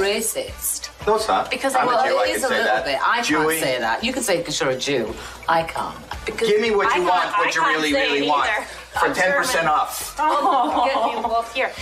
No, because I love when you say grumpy spice. Grumpy, yeah, he would be grumpy actually. Is it a That joke, is a good people? one, yeah. I got it. Grumpy spice. Question for Heidi from Ryan M. Ryan asks, do you have a secret little crush on Howard? Because I believe you do. I have an open crush on Howard, not a Really? secret one. Okay. Do you find him very No. attractive? No, I don't have a crush on him. I think that he's handsome. He is attractive. He is very smart. Yeah. Do you think I love Howard's that. he's smart and funny. attractive too? I do. Yeah. Not when you have red shorts on. I told you that. When you dress like this. Oh yeah, that's better. those jeans you wore. I wear red. I have a red mankini that I was wearing the other day, and she You didn't know, like when it. he has help for the show, Sure. he looks awesome. You don't like the way I But dress? when he dresses, When he off dresses just camera, the way he dresses as Not being good. Howie Mandel, It's horrible. iffy. it's dodgy. But it still makes me more Tourist. attractive. You look a little bit like a tourist. I am a tourist. I don't live here. It looks like you need to have one of those passport holder neck holders. You know, A fanny pack. Yeah, but you can have those when you put them around your neck. You put your passport. But that's and your not the money in question. it. I'm Then you're attractive, right? perfect. Am I attractive? Apart from the outfit. Who's more attractive, Very me or attractive. Howard? I think both for your age, you look good. Don't ask for your age. I'm just saying. Yes, and you're smart for a retarded girl. Oh. Was that wrong to say on TV? You know. Okay. That's Howard TV. Inappropriate. This is a good lead into the next question for you, Howie. This is from @Razfaz. He asks, has Ronnie continued to call you cute or given you any other That weird really compliments? threw me that I know day. it did. So Ronnie, he I got- came out of the dressing room one day. I don't know if you girls heard this. I walked out of the dressing room, speaking of the way I dress, and Ronnie's sitting there. I didn't know, head of security, and he goes, I'm being honest, you look cute today. And I just didn't know how to respond. I wasn't going for that. That just adds to the list of his weirdness. Really? Yeah. You did look cute, dude. A man doesn't say to another man, you look cute. Well, I said it to you because you look cute. But because Did I... you think that you look cute? No, Did you I never find think that? I Was look he cute. coming I on don't to go you? for cute. Like, today I'm You going for hot? Did I achieve it? Yes. I think you look good. I look really hot. here's a I'm question. feeling particularly sexy. You look sexy tonight. This is a sexy It's our look. TV. Yeah, it's good. This is the place to look sexy. It is. Those pants are very tight. They are tight. Yep. Oh my god, I can't believe I just looked. We all Why look. didn't you look? All three of us look. I didn't look. Did you look? I How know. do you know they're tight? I just. You can tell. I'm not looking. His Peripheral voice vision. was higher or what? No. Question for all of you from Daniel R. Daniel asks, have any of you had a strange or unusual Stern Show related fan interaction since working with Howard? Yes. Tell me. Yes. So the first day that we were here live at High Pitched Eric Oh, yeah. is in the crowd. Outside, we're doing this red carpet thing. And I'm doing all these interviews. And I hear, Howie! Howie! Howie! Hey, Howie! Howie! Howie! Howie! For hours. I mean, and we're doing all these other media things. Howie! Howie! Howie! Howie! For hours. Finally, I see him, and I just want the sound to stop. I just want it to stop. Howie! Howie! Look out, Howie! Hi, Howie! So I walk over to Eric. He goes, Howie! I go, I'm right here. He goes, is there any way you can get Mel B to come over? That was my strange interaction. That's High Pitched He Eric. does have a lot of followers. Yeah. I wasn't like fully aware. I mean, Who? there's Howard. Oh, High Pitched Eric. Yeah, he's always there, and there's always a lady with a crown. Marianne. That's Marianne. Always Marianne from there. Another great I mean, voice. It's hardcore. It's amazing. Yeah. All we need is Howard in our life. Howie! Howie! Right? For somebody that's in radio, where sound is the basic, he is surrounded by the most annoying sounds in the world. Excellent point. It really is. I mean, his whole industry is audio, and he's got high-pitched Eric and Marianne from Brooklyn. It's the most grating, but he makes it work. That's very true. Yes. Question from Dr. Mike for the ladies. He asks, if you had to be stranded on a desert island with either Howard, Nick, or Howie, who would you pick and why? Mel, you want to take it first? Nick, because he's black. Okay. That's it. Really? And I was racist with Jewy spice? Go stick with my peeps. Okay. Fair enough. How about Wow. you? Can I have them all? You get one. I can't Two choose. people I'm on a the island. Gemini. Why can't we all just get along? I'm not allowed on your black island. Can't go on our Black Island. Really? My You God. have to choose one person. It's one person. Really? I know. I don't want to choose. Oh, Mel Dean. I don't want to choose. Miss Mel Dean. I don't want to choose. Instead of Paula. Here, I'll make it easier. So, what if you had to pick between Heidi and Mel? One person on your desert island. Mel, because she's black. And I don't. Well, it's the island. I don't know how the islands work. I just found out how they work, and I don't want any trouble. No, both. Can you have both? Can you sneak her in? I'm a Gemini. There's No, two I of would- me, and I would like. Oh, then I would like that. I'd like a menage with Heidi. That's fair. You're not Can I a have a- Gemini, though. I'm a Gemini, I'm married too. to a Gemini. We're both But Geminis. you are not a Gemini. No, I'm a Sagittarius. I'm a Gemini. So what does that mean? I can have more. I'm two. You can do more. That's not. That's what I said. I can have a menage with you. Next question. Can I have a menage with you? Next question is for Howie. I'm From, schizophrenic, so I can always have a menage with whoever. while we're talking mental health, RE asks, what are your best OCD coping mechanisms? Oh, medication. Medication, that's I'm good. medicated as It's a we lot speak. of people and stuff and desks and surfaces. As Does it we freak you speak, out? I'm on. Everything freaks me out. Yeah. I'm medicated. I'm worried about the germs I can get from the island. Right, from Black Island? Go to my eye. That's what you called You're it. gonna get letters. She said it was Black No, Island. I was Where are my joking. You're being earplugs? serious. I need This is earplugs. wrong. She is so wrong. That's it. I'm leaving. Question from LB before you leave. Oh my when did you God. stop being What year is this? When did you stop being Scary Spice and start being Mel B? I think I'm always going to be Scary Spice. Yeah, that's my thing. Yeah. I've been Scary Spice for what, nearly over 20 years. Yeah. I don't want to stop. But I don't think. I think you are Scary Spice not because you are scary. It's because she's not scared of anything. Don't you There think? you go. It's profound, right? Yeah. Well, I was scared of that snake. That was Really, scary. though. I was. I Yeah, met I a guy named was. Scary Larry. On He's that always note, going to be Scary Larry. that's fantastic. I want to take this. Trying to answer your This is the part where I end it. I want Why? to take this because there's a whole schedule and you have places to go. I don't want to take all your day. Why do you point at something that's not a watch? I know that if I had one, it would have. Do Look, you you've have one got for places me? to go. Look at that. On my arm. I'm Why going do to you do spend that? time on my arm. I want to thank Howie, Mel, and Heidi for taking the time to answer the questions that you, the fans, submitted. Keep sending your questions. You can tweet them, you can Facebook them, you can send a video submission, and even be a part of the show. And remember, You know what this you is should do if you your don't have a show, watch? so don't You screw should it up. lie on your back and use your breast as a sundial. And you can tell that's how you That can would tell be- the time. They're real. She I has don't good think it would boobs. work. She in wouldn't the be on sundial. Howard TV if she didn't have good Send us boobs. more of these great questions. Have you flashed You'll your get boobs? more of this mumble. They've That's always good. been covered. Always been That's covered. They've always been covered. From birth. I mean, since I was born, I came out with a bikini top on. Hope you guys had a fine time. I did.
Hey now, you don't even seem to understand the show.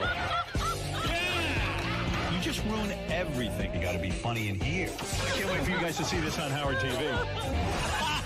daily shows, classics, and exclusive behind-the-scenes access. Well, that's going to be on Howard TV. The funniest, sexiest, most star-studded network on TV is Howard TV On Demand. What happens when Howard Stern's staff asks him the questions they've always wanted answered? It's time to Ask Howard with Rachel Fine. And we're back for an all-new episode of Ask Howard. Are you ready? I am ready. The last episode of Ask Howard was very exciting. It was. I got ridiculed for showing what was in my man purse. A lot of people called me a pussy and worse. No. But I am ready. It's all right. I can handle it. I've been criticized by my so-called fans before. Let's do it. Let's do it. All right. First question comes to us from Shuli Agar at Howard 100 News. When you're having a bad day, who is the most annoying person you can interact with? Gary. When I am really ragged out and Gary says anything to me and I see him, wolf, or he starts in the morning, I get crazy.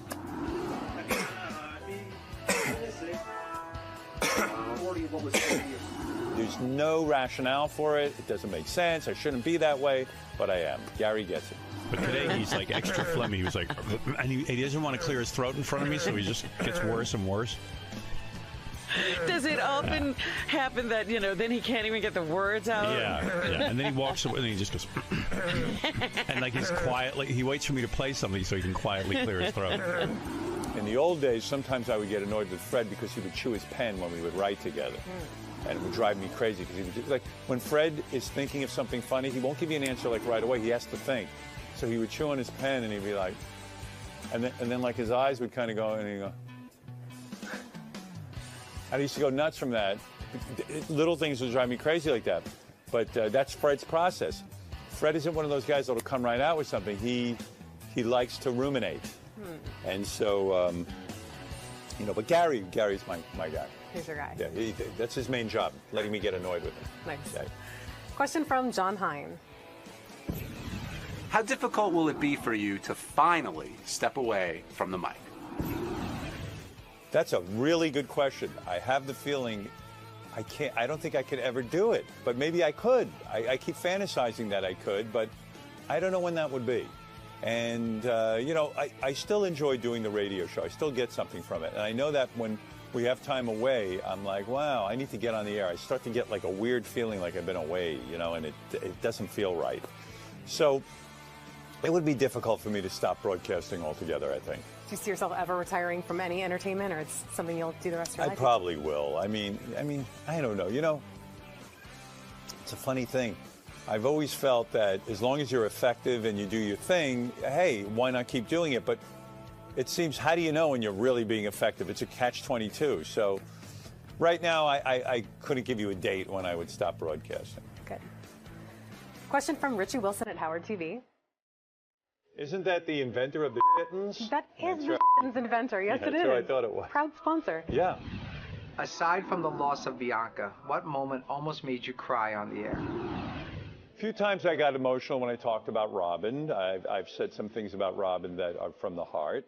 Where I would lose courage, Robin always has the courage. She always is the brave one. Always the brave one with me. I could go to her and, I could always rely on her. I feel very loyal to her, and she's loyal to me. Same with Fred and Gary. I would think that would be it. Bianca was, yeah, that's right. I got emotional about Bianca. My beautiful, beautiful, wonderful dog, Bianca, died. Yeah, I heard that. And I didn't know if you were going to bring it up. Well, I don't want to because I will start to cry, and I don't want to cry on the air because you guys are so fucking brutal. What else? I think, I know when my kids were born, I was happy. I didn't cry or something like that, but I remember feeling emotional. And I can't remember too many other moments, actually. I know we just passed the 1-year anniversary for Bianca. Does it still kind of choke you up to think about? Yeah. Beth and I love that dog. That was a great dog. And, Beth and I don't have children of our own. So, I have my kids. but we never shared having a child, and Bianca really was our child. So it was tough. It was tough. Thank you so much for taking the time to sit down and talk with us. This was awesome. You're right. It was awesome, and so were you. Thank we you. should be very proud of ourselves. Oh, I'm proud.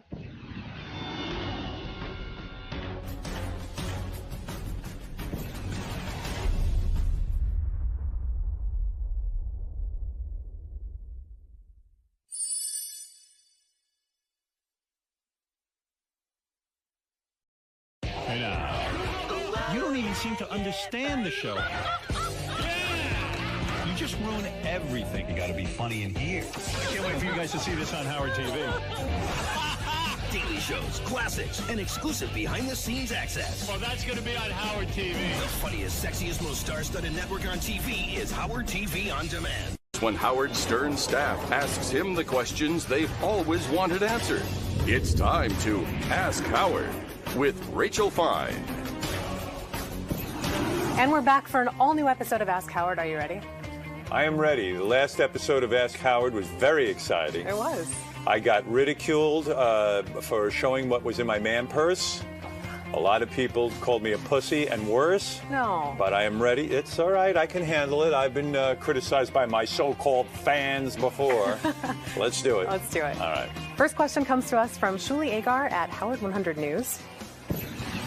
When you're having a bad day, who is the most annoying person you can interact with? Gary.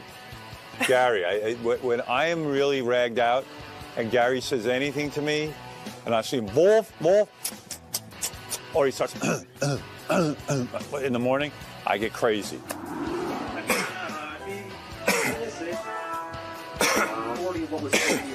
There's no rationale for it. It doesn't make sense. I shouldn't be that way, but I am. Gary gets it. But today he's like extra phlegmy. He was like, and he doesn't want to clear his throat in front of me, so he just gets worse and worse. Does it often happen that, then he can't even get the words out? Yeah. And then he walks away and he just goes, and like he's quietly, he waits for me to play something so he can quietly clear his throat.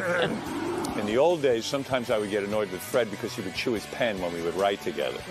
And it would drive me crazy because he would do, like, when Fred is thinking of something funny, he won't give you an answer like right away. He has to think. So he would chew on his pen and he'd be like, and then like his eyes would kind of go, and he'd go. I used to go nuts from that. Little things would drive me crazy like that. But that's Fred's process. Fred isn't one of those guys that'll come right out with something. He likes to ruminate. And so, but Gary's my guy. He's your guy. Yeah, that's his main job, letting me get annoyed with him. Nice. Yeah. Question from John Hine. How difficult will it be for you to finally step away from the mic? That's a really good question. I have the feeling I don't think I could ever do it, but maybe I could. I keep fantasizing that I could, but I don't know when that would be. And, I still enjoy doing the radio show. I still get something from it. And I know that when we have time away, I'm like, wow, I need to get on the air. I start to get like a weird feeling like I've been away, and it doesn't feel right. So it would be difficult for me to stop broadcasting altogether, I think. Do you see yourself ever retiring from any entertainment, or it's something you'll do the rest of your life? I probably will. I mean, I don't know. It's a funny thing. I've always felt that as long as you're effective and you do your thing, hey, why not keep doing it? But it seems, how do you know when you're really being effective? It's a catch-22. So right now, I couldn't give you a date when I would stop broadcasting. Good. Question from Richie Wilson at Howard TV. Isn't that the inventor of the shittens? That is the shittens inventor. Yes, it is. That's what I thought it was. Proud sponsor. Yeah. Aside from the loss of Bianca, what moment almost made you cry on the air? A few times I got emotional when I talked about Robin. I've said some things about Robin that are from the heart. Where I would lose courage, Robin always has the courage. She always is the brave one. Always the brave one with me. I could go to her and, I could always rely on her. I feel very loyal to her, and she's loyal to me. Same with Fred and Gary. I would think that would be it. Bianca was, yeah, that's right. I got emotional about Bianca. My beautiful, beautiful, wonderful dog, Bianca, died. Yeah, I heard that. And I didn't know if you were going to bring it up. Well, I don't want to because I will start to cry, and I don't want to cry on the air because you guys are so fucking brutal. What else? I think, you know, I know when my kids were born, I was happy. I didn't cry or something like that, but I remember feeling emotional. And there's, I can't remember too many other moments, actually. I know we just passed the 1-year anniversary for Bianca. Does it still kind of choke you up to think about? Yeah. Beth and I love that dog. That was a great, great dog. And, you know, Beth and I don't have children of our own, so, you know, I have my kids, but we never shared having a child, and Bianca really was our child. So it was tough. It was tough.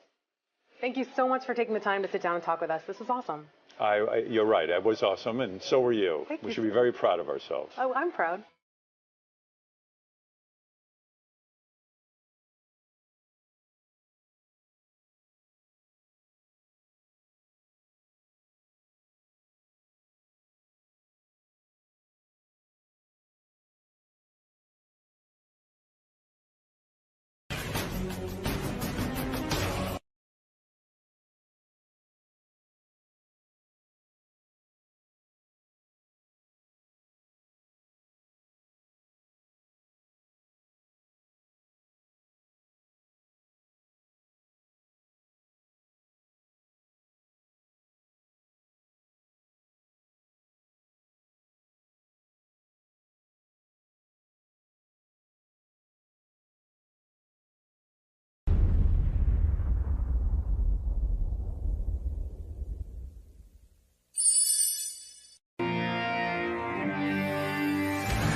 Let's go over that. I'll take care of this. At the end, you know, he's got his band, Goody Mob.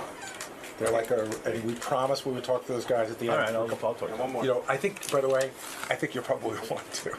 CeeLo Green is a judge on The Voice. He also has had multiple Grammys, hit songs, an incredible life, which I don't know how many people are aware of CeeLo's life. Look at that. There you are, man. Hey, man. Look at this. How are you? Wow. World-famous CeeLo. I was about to say the same thing about you, Howard. I was reading CeeLo is, of course, not your real name, but a nickname given to you. Yeah, my name is Carlo. Carlo, so it became CeeLo. Yeah. Yeah, Carlo. Carlo, CeeLo, great to see you. My pleasure, my pleasure. When you leave The Voice, I mean, The Voice has been great for your career because so many of us get to know you as a person as opposed to just the singer. Yes. Why leave for a whole year? I mean, you're on a roll. The show is a phenomenal hit for NBC, and they need hits. I mean, you've got to be very, very valuable to them. Definitely. Why leave for a year, let Usher take over? You know what I mean? Like, why not just stick with it? Well, you know, it really wasn't my idea, but we did discuss prior to about the option of maybe switching out the coaches here and there whenever, you know, an event may have presented itself where someone wanted to do something outside of the show. So it wasn't your idea. It was NBC said, hey, we need to mix it up a little bit. Yeah, I think maybe the second or third season, maybe the ratings started to slip a little bit, and they were trying to figure out how they could jack it up. Yeah, just a bit. And I also had some other things I wanted to do because I had already had a prior obligation to go to Vegas, and I did a residency there for about 2 months. When you say a residency, in other words, 2 months at the same venue. Yeah. And you do the show every night from that venue. Yes. Which is a great deal for an artist, right? You don't have to go on the road. You don't have to travel. It's all the same theater. I rather enjoyed it. Yes, I really enjoyed doing Vegas. Yeah. I mean, when you do a show like The Voice, does your price then go up as a performer because everyone just kind of wants to be around the guy from The Voice? It doesn't hurt in negotiations, you know. Were you upset that Adam Levine and Blake Shelton were asked to stay on, and the idea of changing it up was changing you out and Christina Aguilera? I was not. You know what? I gotta say that I probably came on with the assumption that not what expendable is a strong word. I didn't think that I was as well known. I mean, like maybe some people even questioned, my you being there in the first place. Exactly. Right. And so I had to put in a lot of work to really to distinguish myself, and I think I ended up making myself irreplaceable on the show. Actually. Well, is that what this year proved? In other words, Usher filled in for you. Yeah. Did you watch it when Usher was on? I watched some of it, and I got the opportunity to see why it's such a great show, to see it from a fan's perspective. Right. And I said, I said, this is a really great premise and really great concept. Did you get aggravated when you'd see Usher and say, what if he does a better job? What if he's sort of more attractive in this role than I am? Well, I assumed that he knew he'd had some big shoes to fill coming into the show. Right. But no, I wasn't threatened by his temporary position, because I knew that he wouldn't do exactly what I did, and probably would try to find his own niche there. Were you hoping that the ratings would drop with him there? I just kind of assumed that they would. And they did, didn't they? A little bit. A little bit. Yeah, just a little bit. Just a little bit, but enough that they Are said... you blaming Usher? Yes. No. I'm not blaming Usher. You know what? If I would have shared the show with anybody, it would have been Usher. We grew up together. Oh, I didn't know that. Yeah, we both come from Atlanta, Georgia. We started from the same music collective, the Dungeon Family, that spawned my original group, Goody Mob and Outkast, and a host of others. So. I didn't realize how, shitty your childhood really was. Yeah. I kind of like, I started to look into you, and I said, it was a really bad background. And it is amazing that you overcame the background. Yeah. And sort of became this big success in the music industry. Because, I mean, you were kind of on your way to the thug life, weren't you? I mean, you were robbing homeless people. Yeah, I did that before. You were beating, you were abusive to animals even. Once before, yes. Yes, and what does that mean, being abusive to animals? Like, what would you do? Well, it's a very, very peculiar story. But we were kids, and there was a bird with a broken wing, and we weren't so kind to. And I was kind of speaking about that one incident, but it wasn't something habitual, something that You had an anger inside of you. You probably still. Are you in therapy at all? I've gone to therapy. Right, because the kind of anger you had, I'm going back to your parents now, and where you grew up. Both your parents were ministers, right? Yes. Your father died when you were 2. Mm-hmm. All right, that's got to make a kid angry right off the bat. That's right. All right, your dad is taken from you. Your mom, at the age of 16, when you were 16 years old, your mom gets in a car accident and she becomes what, a paraplegic? A quadriplegic. Yeah. Did you have to take care of your mother? I did. You did. And that makes you even angrier, because as a kid, you don't have a father there. And your mother, who's supposed to be taking care of you now, is paralyzed. And now suddenly you're put in the father-mother role. Right. That must have made you furious. Most certainly. Right. The most helpless I've ever felt. Right. And so even that kind of anger, to get rid of it or to live with it, it's almost impossible, isn't it? Definitely. Yeah. Definitely. So do you think that's why you went out and attacked people? Yeah, I definitely had some unfocused and unaddressed energy and trauma. Yeah. Did you have any kind of mentors when you were growing up who said to you, listen, this kind of anger, we understand what you're going through, son, this is bad for you, but you got to rise above it?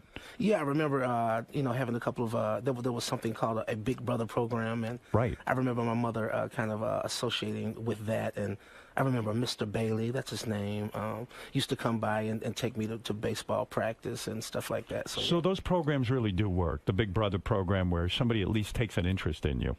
Yeah. It kind of soothes it over just a bit. Yeah. Yeah. And then your mom, after the accident, she died 2 years later. She did. So you were basically left without any parents or any sort of any kind of guidance system, right? I had my grandmother, and we were actually all living at my grandmother's house. My grandmother had been a registered nurse for about 20 years, and so my sister also took off from school and became a nurse, and we took care of my mother at home. And at the same time, my grandmother was very sick as well. And I think my mother kind of decided, well, if nobody's going to take better care of me than my grandmother, and so if she's not going to be here, then I don't want to be here either. And I saw her make a decision to move on. And when you're growing up like that, was music always in your life? Did everyone always consider you a musician, or were they shocked that you suddenly became a musician? Well, music was not so. I'm probably the most accomplished, but my auntie, is and was a lounge singer, and right. So I didn't even stay with my mother a lot when I was growing up. I stayed with my auntie a lot, and so I think she understood the plight of artistry as it's taking shape and form, and so she gave me as much support as she could have. What did you learn piano? Was that your first instrument? Drums? Drums. Yeah, but they say if you can play the piano, you can play anything. Right, and then you learned drum. I mean, then you learned piano. Yes, sir. And were you a genius at the piano? Were you the type that the teacher immediately goes, "Hey, CeeLo, you're unbelievable at this"? I was never a genius, and I'm still not. No, well, let's be fair. You've written your share of hit songs, and even at a young age, you got picked up by record companies. How old were you when you got your first record contract? 17. 17 years old. That's considered a prodigy, in my opinion. No, my mother passed away. She got injured at 16, so my mother passed away the year that my album was being released. Jeez, she never got to see your success. She got a chance to hear it. She got a chance to hear that first promotional copy. And my sister was telling me the story. I never knew it until a great while after, but she said that she was there alone with her, and she said, well, I want to hear the music. And I think it gave her some closure. So literally on her deathbed, she got to hear your music. She did. And she probably went, oh, my God, this is unbelievable that my son could be doing this. Right. And all the years you were acting out, you were involved with music, too. So, like, when you would go out and, I don't know, mug a guy or rob somebody, you even rob people of their jewelry and things like that. I did. Why do you think you didn't go to the life of crime? Because of music? Well, I mean, criminology is also a talent or a genius, if you will, and I think that it's I think I could be described as an artist without an outlet. You know, I didn't realize that it was something formally that I could do. I thought it was something that, you know, I was a little shy about it initially, but yeah, that probably sounds weird to people. That a criminal does have a certain artistry. Anything that you're good at requires a lot. Being an artist. Awful lot of focus, yeah. Right, and so this was your focus, and you were good at it. It became a power, yeah. You never got caught robbing anyone? I got caught doing some shoplifting. I became pretty fond of that. Like, what is the most amount of money you've ever stolen? Never cash, just like items. Like, you know, there was a time, you may remember this this epidemic, if you will, like, you know, of starter jackets, the team jackets. Yeah. This was going on in many major cities of where, you know, kids were getting killed, and, you know, over sneakers, over jackets. Yeah. So I never killed anyone, you know, and I became like the character Debo in Friday, you know what I mean, where people would see me coming, and I used to do what was called strong arm robbery. I never had to, you know, it was never armed robbery. I was just like, you know, give it to me. You never did a break-in? You did a break-in. I've done a couple of break-ins. And what'd you steal? Mostly jewelry? Whatever we could snatch and grab, basically. Right. So, I mean, if you were that good at it, which it sounds like you were, and you were sort of a tough guy too, right? I mean, you could handle yourself in a fight. Yeah. You're a powerful guy. Did you ever beat someone up to the point where they were unconscious? Maybe they came to after we were gone. Yeah, but I mean, because I don't know, you seem like such a gentle spirit, like almost like a hippie in a weird way. And yet, when I read about your background, you were this tough thug. You know what, man? I only mention it because it's such a testimony. I really would love for people to know the true story and the very humble beginnings that I come from. Yeah. And what a change I've been able to make. Like, music saved my life. It really did. Yeah. I mean, you could have ended up in jail or dead or something. As many of my other friends. Were you ever formerly a member of a gang of some sort of gang? Well, gangs weren't really big in Atlanta, Georgia, where I'm from. Right. Just rival high schools, and so. But there was some gang association. And rival high schools. Sounds like it's sort of fun. It's very vicious. But my high school had Roosevelt High School had a war going with Malvern High School. Right. And everyone pulled out knives. I saw people get stabbed. And I mean, you're talking about it's vicious sometimes. Yeah, Makes no sense. Knives and bats and crowbars and stuff like that. So I lived right across the street from a park called the Rec. It was short for the recreation center. Right. And I was an underclassman, but you know, the high school was this way and the middle school this way, and the rival high school was right around the corner. And so after a football game, everybody would come to this Rec, and it was like a scene from The Outsiders, Ponyboy and Dally. You know, it was big high school fights. And you had to fight, right? Yeah. Yeah. I mean, and you could handle yourself. I was an onlooker at the time, and I kind of wanted to get involved. I'm like, wow, look at that, you know. Yeah, like you kind of going, am I man enough to go in and fight this fight? I think that's the way that we kind of sit and root at boxing matches. Like, if I was in there, I would hit him with a left. No, go this way, go this way. You know, you kind of root on as if to say, if I was in your position, I would have done this. So what's so weird to me is here's a guy who's stealing and fights and stuff, and then also getting a record contract at 17. It's weird. Well, I've got to give a lot of credit to my aunt. You know, she. Did a lot of the guys you were hanging with, did they get jealous when you started to get successful? No, because almost everybody who I was friends with, we all ended up miraculously doing music. Like whether it be Andre 3000 from Outkast, like we went to elementary school together. You knew Andre 2000 from that guy's a genius, right? Yeah, smart. Would you say did you recognize his musical abilities when he was young? Not so much. We were all like what you call play cousins, so we were very close as friends. Did you ever collaborate with him? Yeah, my debut was on their first album. Oh, it was. I didn't know that. Yeah. And so when you lay down at night, do you ever think back on those days and feel guilty, or you just say, "Hey, fuck it, I'm glad I got out of that whole thing"? No, I do. I feel a great deal of remorse and a lot of what my motivation is to, you know, outshine, you know, and outdo, you know, and rectify a lot of that wrong, you know. Yeah. I would think mugging a person, though, when you feel so powerless in your life, the only way you can feel powerful is to physically take over someone. Yeah. And take something from them and actually physically dominate them. Yeah. Does that make any sense? Instead of just like lashing out and understanding that you're angry because your mother's gone, your father died when you were 2, you're just this misery. Right. Somehow it makes you feel better to mug someone. It sounds weird, but maybe that's the way it operates. Well, yeah, as they say, hurt people hurt people. Yes. Yeah. Hurt people. I know hurt Mike people. Tyson, when he was in, also said he was afraid all the time. That's one of the other motivating factors. If you're fearful, you want to put on this brave front. Yeah, maybe and that's prove it. that you're a tough guy. I read an interview with Vin Diesel, and he said something that was pretty profound, and I was able to relate to it. He said that the artistry, the purity in heart, he knew growing up in New York City that this was something that he would need to protect. Yeah. You know, and I was really moved by that. I said, yeah, I think I kind of felt like that. Your first couple of albums were not commercial successes. Your first couple of albums were with the Goody Mob, right? Yes. And you guys get this deal with a record label, and you probably assume, hey, once I get a record deal, my life's set, man. I'm going to be rich. I'm going to be on tour. It's going to be great. It doesn't work like that, does it?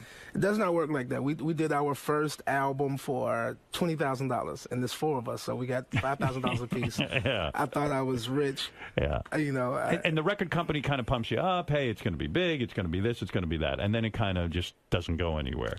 You know. No, it doesn't. Yeah, it doesn't, and it's weird. Was the Goody Mob like? Were you guys just distraught when the record doesn't make it, or you just? What's the feeling there? I don't think there was any other option. I think we just had that camaraderie and that bond that we had all gone to school and grew up together in the same neighborhood, and so we had each other at least. And so we did an awful lot of traveling and really working that album up into it took us a year, but we worked it, toured it until it became a gold album, and we ultimately went on to have 3 consecutive gold albums. Isn't it amazing when you are on The Voice and you see some people there who are older and they want this success? Don't you almost want to grab them and say, don't you know how hard I had to work to get this success? It's not a question of being a great technical singer, perhaps. Right, exactly. It's really about writing songs, learning how to maintain an audience, how to work that audience, how to please an audience live. It's almost impossible to go on The Voice and win and then have this huge career. There's got to be this hard work period of time, right?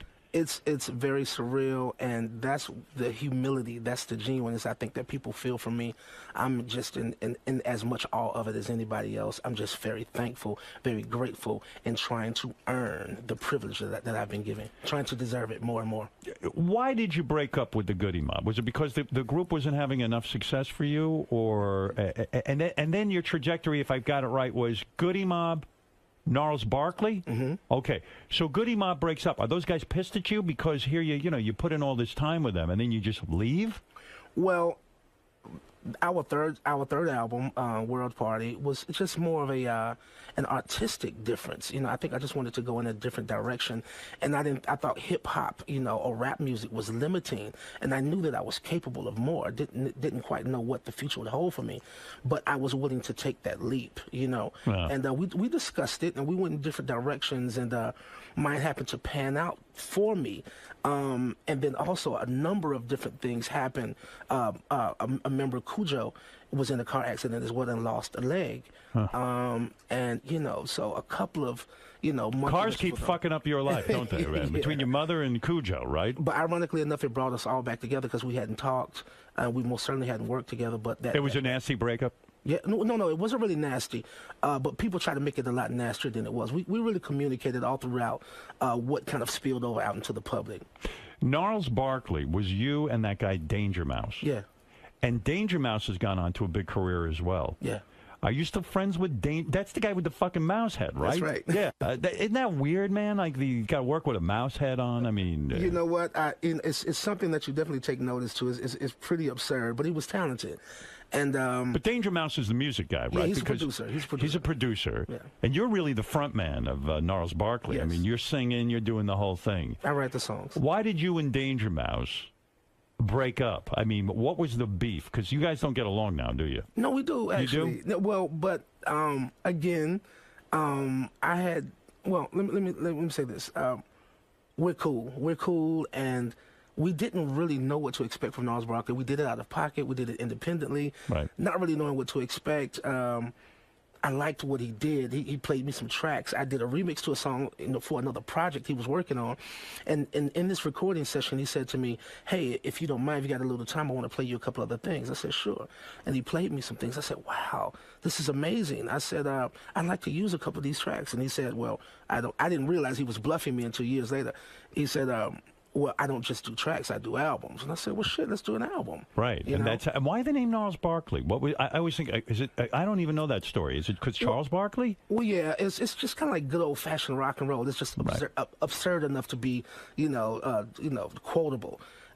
So we went from Gnarls Barkley to Prince Gnarls and Gnarls in Charge and Bob Gnarly. CeeLo, how does it work? Well, if a guy comes to you and plays great tracks like Danger Mouse did, what do? Then you got to sit down and figure out what the lead vocal is and where to go with that song? Is that how it works? Like you got to go off into a room somewhere and figure that all out? Well, it's like, it can happen either one or two ways.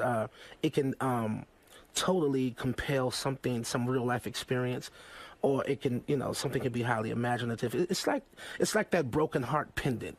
Sometimes the singer and the track itself, come together. It's like, oh, like we found each other. We found it's like rekindled, so to speak. So his music really compelled a really deep introspection, and I realized that this producer, was as troubled, and as miserable as I was at the time, going through a divorce, losing my record deal, and having just enough money to do that album. When you were in Gnarls Barkley, the song "Crazy," that was what you and Danger Mouse did together. That's right.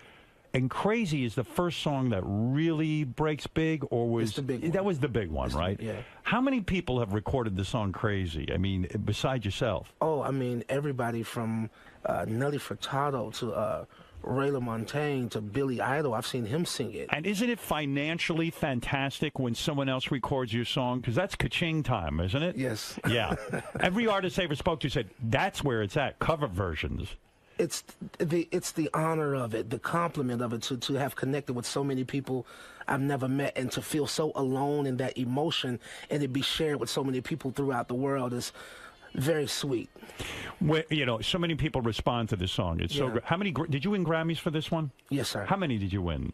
2. 2 Grammys? Yes. For songwriting and for what, like Record of the Year or something? I think we lost our Record of the Year, but I think we got Video of the Year for this. Who did you lose to for Record of the Year on this one? Oh, I can't remember. I'll tell you who it was. Dixie Chicks. That's right, Dixie Chicks. I remember. That's right. Did that piss you off?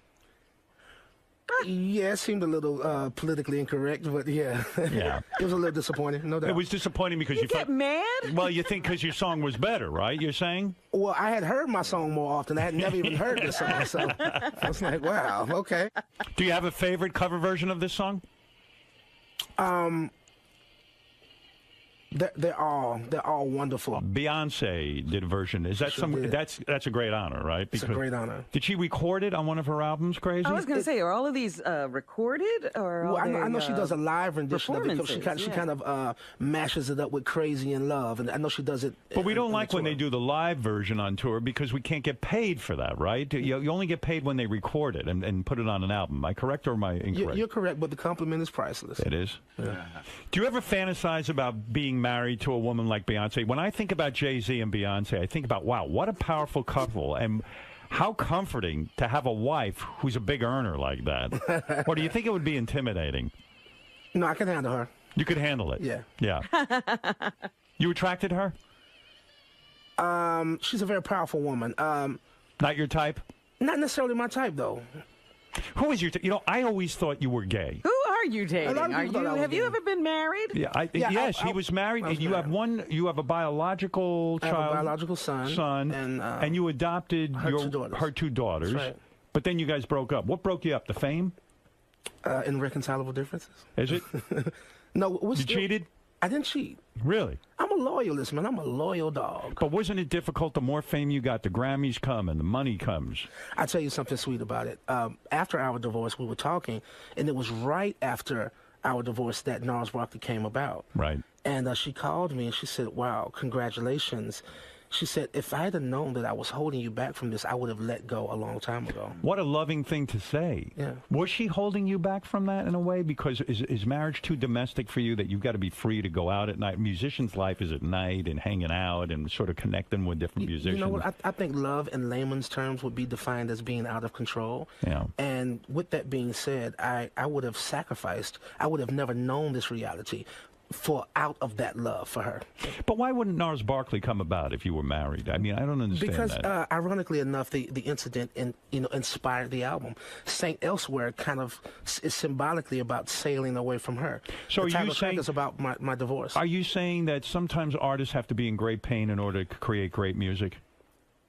Out of atrocity comes art. Right. So the breakup broke your heart so much. Was Crazy about that breakup? Well, Crazy was about my insistence on being an individual, and we had this conversation, me and Danger, about being called crazy, and it's something that I just resented so much my entire life. I'm like, I'm actually a very sensible guy, you know what I'm saying? And I was only confirmed this when I was, I acquired a song writing skill, and I could see my sensibility in lyric, and I'm like, no, I'm all right. Are you a drug guy at all? Were you ever into drugs? I'm not a big drug guy. I can't say that I am. Because some artists think they need to get high in order to sort of create. No. I'm naturally a wildflower. All right. I think so. Why do people think you were so crazy? Because of your background? Because of your past as a criminal kind of thing?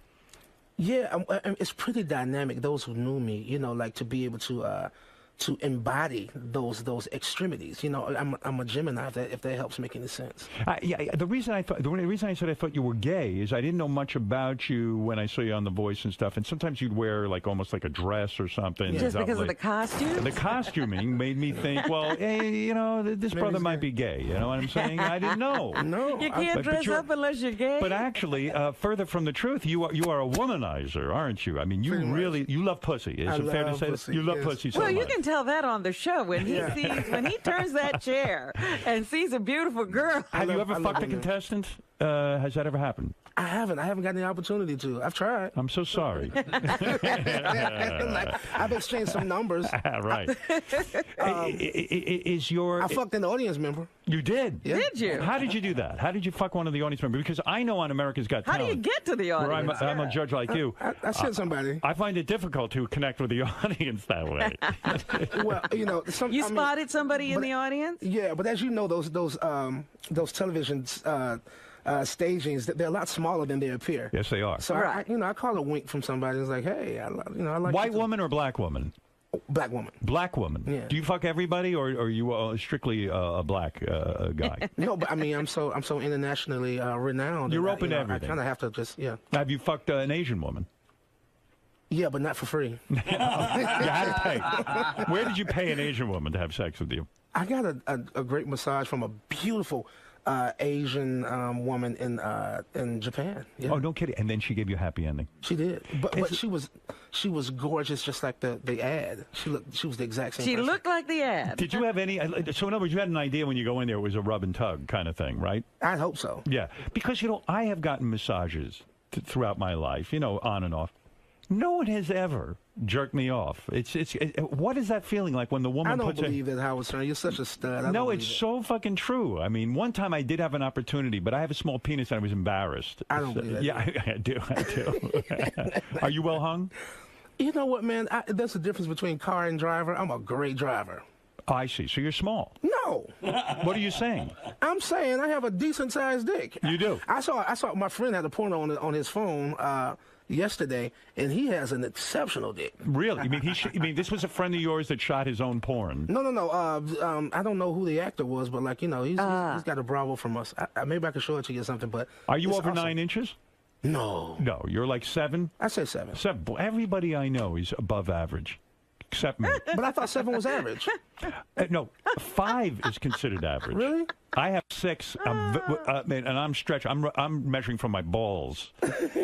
So I'm a bad driver with a bad car. Stop. Yeah. I lose on every situation. I just can't believe it, man. You're too much of a stud. So go back to your musical career for a second. Okay. So Crazy comes out, and that's when the money starts to roll in, right? I mean, you're worth about $21 million, I read. That's what true? they're saying. Not anymore. I mean, I used to be. I was rich at one time, but now I'm just fortunate after taxes. But is that because of your divorce? Did you lose it? But you didn't lose a lot of money there because you were kind of broke. I didn't have any money right. when I got divorced. No, but and because of that, because of her grace, she's she's still a very well taken care of. You will, even though you don't legally have to contribute, you do. I just love her. I still love her.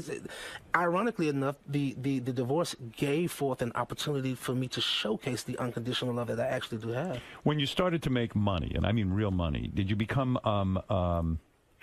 I want to say uncomfortable with the money because you hadn't had a lot of money your whole life? You were a struggling guy. Did it make you feel a little bizarre to suddenly, I don't know? I'm not really materialistic, and I'm not an asshole in that kind of way. Right. And it's cool. I mean, it usually happens to people, and it's all right. It's probably natural to go for it in that kind of way. But my greatest extremity is probably clothes and jewelry, and I do a lot of that for stage. And the only reason it becomes did you buy a nice house? I still don't have a house. How do you live in hotels? Mostly, but I have a place in L.A. You rent it? I rent it. A lot of people don't know, The Voice, and a lot of these TV shows, they kind of have housing budgets and traveling budgets, and so The Voice pays for my house in L.A. Isn't it weird that you don't have a house? I mean, that would seem like a good investment, somewhere to put all your stuff, and call your own. But it's just like a house is just not a home. You know what I'm saying? So because you can't live there anyway. No, and I have a ranch. I have a 10-acre ranch outside of Atlanta, Georgia, that I'm thinking about putting on the market, but I was kind of just holding on to it. Why? Because you never can get there. Because I've always wanted to leave, and this is, music is also a way to immortalize your ideal, and your existence here. You know what I mean? And so it's very important to me to do that with this opportunity, and so I kept this ranch because I want to leave a legacy. I've always wanted to give it away. So I feel I've taken so much. My spirit has, it's kind of evolved on to more of something philanthropist, if that's even a word. You think you'll ever get married again, or will you just live this bachelor lifestyle? It seems to me you're totally comfortable now where you're at. I'm very comfortable, and I do have a significant other in my life right now. Oh, you do? You're in love? Well, I love her for who she is. I love her for allowing me to be myself. So she's not threatened by all of the other women. How long you been with her? I've been with her 2 years, and no other women. You're exclusive with her. Well, we like women together. Oh, you do? Mm-hmm. Fantastic. Yeah. Is that a weird move? Where do you find a woman like that? Yeah. Tell us where you get that. She's exceptional, and I felt like I must have done something right. This woman, how do you meet this woman, this exceptional woman? Can I tell you the story? Yeah, I'd love to hear this. I love love. We were just meeting. We were just getting to New York and to L.A. Right. And I was at a car lot, and my back was turned to the street, and they were at a red light, and I heard somebody say, "I love you. Great job. I love your music." She said, "I love you," and I turned around and I said, "Me?" You know, and the white fact, chick, black chick, what is she? Black chick, and black the fact chick. that she recognized me with my background. I mean, I went from being a very peculiar looking person to one of the most cool kind of guy. Yeah, one of the most recognizable people you can see. Yeah. So apparently that's the truth. And I told her, I said, well, come and meet me, and I saved her number. And I saved it under, she could be the one, the way that she approached me. She's very, very fearless. You weren't put off by that, the fact that she was a fan and she was like, hey, I think you're great, blah, blah, blah. Like, well, right away, she's worshiping you. Well, You didn't get hung up on that. I didn't get hung up on that. Maybe it was the way that she was dressed. Maybe it was the way that she spoke, her business card. Very accomplished, very educated, has her own money. Has her own business? Yeah. What type of work is she into? She's in health education. And so, right from the beginning, you become lovers. Yeah. And it works out. How do you make that move into threesomes and stuff and bringing other chicks into the bed? Well, it was gradual, but I was just very open about other, relationships that were lingering on. Right. You weren't willing to give those up, in other words. You knew people before her, and you said, look, these are people I'm going to continue to see. I'm not looking to give it up. It was maybe 2 other people, and it wasn't lack of love for those other people. It was just logistics. Yeah. Someone living out of state and us carrying on, from a long distance kind of perspective. She didn't get jealous that you were still seeing other people, and here she's falling in love with you? She was honored by my honesty. She was. And since then, I have shared every single detail. I've even gone back and talked about things that aren't even necessary, just to have her be. It makes me feel, I don't even like the feeling of keeping any secrets from her. I find that so difficult, though, to negotiate. Does she go out and fuck other guys? No, she has no desire. See, that's the point. Yeah. If she came home to you and said, listen, I'm going out and fucking other guys, you would no way be able to handle that. I just told her if she ever had that desire, would she just please let me know, like honor me with the same honesty. Right. And so, what are you going to do when she's that honest? It's going to dump her. Right. Well, I mean, I tried to think it through. I mean, it probably would be a little unsettling to begin with. You wouldn't feel honored then, I'm telling you. I wouldn't feel honored, but yeah, right. I think I would respect it. But, the difference between, like, men and women is But don't you think she's just putting up with it because she doesn't want to lose CeeLo? It's probably exciting to be with CeeLo. Yeah, she wouldn't be like this with any other guy. Exactly. Yeah. Well, I think, just from her description that she's been in she's tried to play the straight and narrow. She's actually, got a bit of that in her own system, and she's, she enjoys me, giving her that liberty.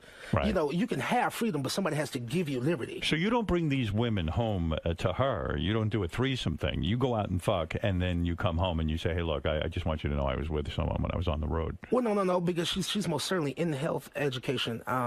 And she said to me, like, if you ever, I want you to do whatever makes you happy. Right. So if ever, like you do something outside of me, make sure you protect yourself. Right. Because I cherish my quality of life. Right. And so just even with that, and she's beautiful. So like, anything beneath her bar is not even worth my time or energy. So there are no threesomes going on? We had once or twice, but it's still new. You know what I mean? But yeah, was it weird though when you did the threesome? Because she's got to get weird with it, and also it's probably like, this is going to sound weird, but I almost don't want to share. I don't want to share my wife even with a woman. Like I saw that. Yeah, I've had that feeling. I had to get over it. And it was just this faint whisper, like, "Are you sure this is what you want?" Now this is manly. This is very macho.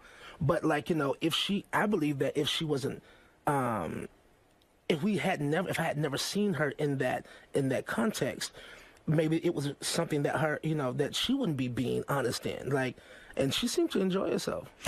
Are you thinking marriage with her or no way? It's Everybody else is. We're damn close. Same matching outfits like his and hers, t-shirts and stuff. Oh, no like kidding. I mean, we're having a lot of fun. You seem very comfortable with your weight. I mean, so, it seems like you carry your weight really well. Like you're not uptight about it. No, I've said on occasion that I'm not out of shape. It's just the shape I'm in. Right. So in other words, are you trying to lose weight or is this just your look? Can I tell you something? Yeah. I just got through meeting the incomparable Tony Orlando the other day. Tony Orlando and Dawn. We all love that, right? So he said, don't lose weight. Why? He lost weight. He did, actually. But he told me, and I've heard this on a couple of occasions, because it's like, it's your brand now. Of course, I want to be healthy. I was brand ambassador for E-Diets, so I actually lost about 25 pounds. But what do you mean? Of course you want to be healthy. But, you want to be healthy, and right. when people are advising you not to lose weight, well, I know what he meant. Compromising. Well, I know what he meant, Rob. I think it's just my weight, it represents that working class quality, that boy.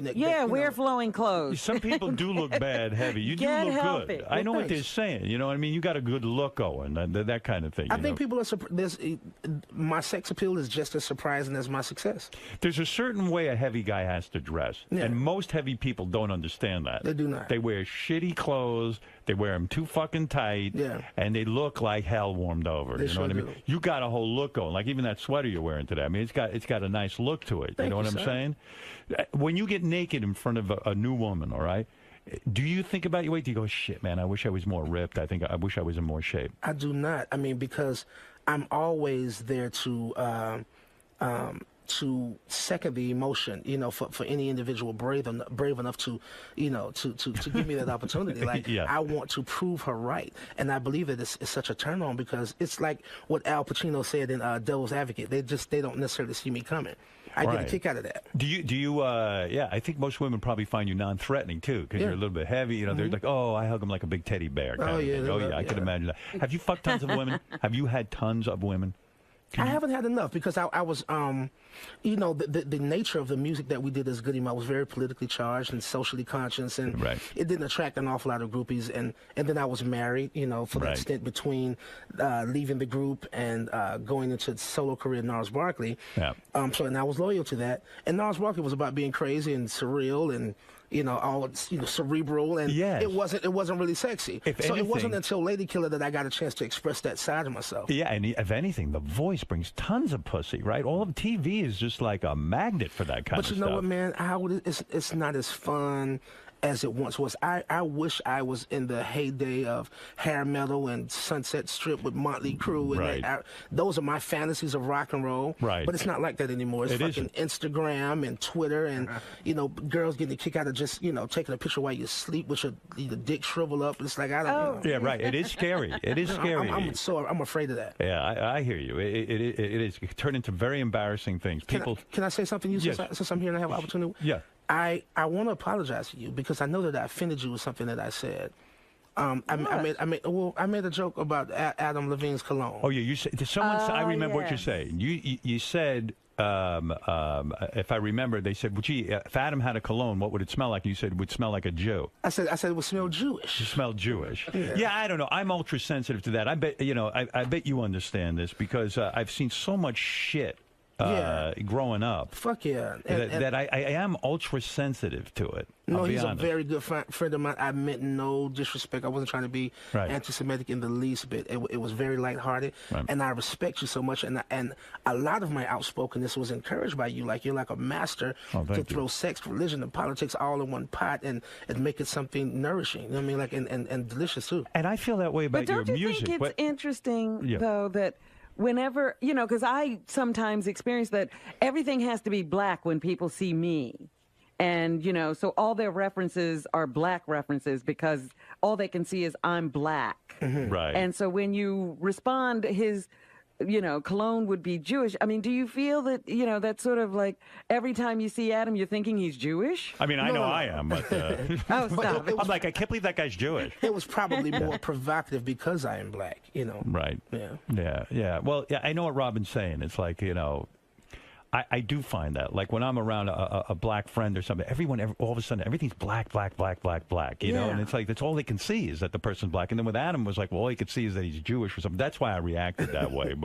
But I always found your music to be provocative. Like the song, Fuck You, which became so big. Yeah, we love that song. Putting the word fuck in there was very provocative. And like when you have a hit song, if you put fuck in there, it can hurt sales. Right. And you said, fuck it. I don't care. That's how I'm feeling. Well, let me tell you that story. Right. I was at odds with my label at the time. Right. I had been recording Lady Killer for about 3 years, roughly. Wow. And I could not please them. And I was working with Bruno Mars, who wasn't necessarily Bruno Mars at the moment. Right. Well, how'd you find Bruno Mars, by the way? He was introduced to me as a staff writer, which he had signed on to be. And I was introduced to him and his writing partner, Phil Lawrence. I didn't even know they still had staff writers. So in other words, when you're sitting and working on a song, you can say to a staff writer, hey, I'm blocked up here. Give me a hand with this thing. Basically. And so this was the first time I had opened up my creative space and shared it with someone in that capacity. Right. And I said, okay, I'll give it a try. Right. Being a good sport. And I remember the first session we did in L.A., and we didn't get much done, but I did find him to be very amusing. Him and Phil are very funny guys, and we hit it off really good, the next couple of times. But that first time I said, this is awkward and uncomfortable for me. I said, I'm going to the restroom. I'll be back, and I never came back. Is that right? Mm-hmm. It felt awkward and uncomfortable. How? In other words, to work with guys you didn't really know? Because I didn't realize I didn't know if a staff writer being suggested to me was condescending. I said, motherfucker, I'm CeeLo Green. I don't need a staff writer. Right. But I want to be a good sport because I want that unanimous yes. I want my corner in my corner. So I said, if this will help, relations and get the job done, let's go for it. It doesn't matter. But you have been at odds with Bruno Mars because he takes credit for writing the song, a lot of credit for writing the song, Fuck You. I saw that on a couple of international interviews to where it's not being specified what his contribution actually was. So what was it? Clear it up. What was his contribution? As producer, he wrote the music. So he produced it. He did not write the lyric for me. Right. You came up with the lyric. Yeah. And he implies... Can you imagine him writing, Fuck you? I just thought you should know, nigga? Can you imagine him writing from that out of town. But the point is, you want it clear because the charm of that song, if you will, is the lyric. It's the sentiment. Fuck you. Well, I thought I was being ridiculous. It's the last song we recorded for that album, and I said they're going to drop me from the label. Right. Great, and because it was directed at your record company. Exactly. Right. So the storyline is fictitious, but the true, genuine connection to it and what people end up getting out of it was that. Why is it that every songwriter, when they talk about their biggest hits, it's always that one song that they write in 5 fucking minutes. They write it as a throwaway, and then it drives them crazy the rest of their career because, that's how I should write all my songs. Howard, this song has been so big. It has so much staying power. I'm still performing it, and I hadn't put out a new record in 3 years. I'm working on a new record right now. They say about the music industry now, all these big hit songs, like you talk about Katy Perry's had one hit after another. Yeah. But really, it is a conglomerate. It's like she has a bunch of people who write for her, a bunch of people who produce her, that you almost can't do it on your own anymore if you're in the pop business. Katy Perry is a corporation. She has a board. Right. Yeah. And you mean that literally. I do. But you still try to write more on your own. I do. Yeah. But you do find great partners. I mean, look at you with this Mouse dude. I mean, it worked out pretty damn well. Absolutely. And I do realize that works best for me. So idealistically, yes, that's what I would gravitate toward more. Is that why your new record now is with your original guys? Because you said, hey, why not collaborate with these guys again? Maybe we can have a hit. Yeah, well, I felt like I owed a debt of gratitude to not only my group, which is my extended family, but also hip-hop, which is my community that I come from. I think this new song is very catchy. When did you release this song? Is it Special Education? This is Special Education, yeah. We released it maybe 2 months ago. Yeah. I think this is a real good song. Is it going to go on? Is it on the charts? I don't know. I really don't know. We're doing it independently, and so... but people love it, and I think if it's like #1 at People's Radio. Yeah, this is it's got a nice, a lot going on here. This is Janelle Way.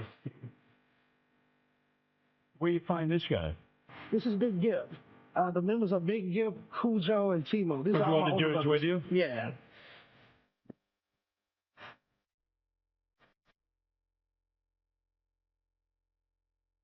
I had to hold him off. I said, guys, y'all just be ready. He's gonna beat me up. I didn't beat you up. Looks like you could beat me up. I love you too much, man. You seem to know what's going on.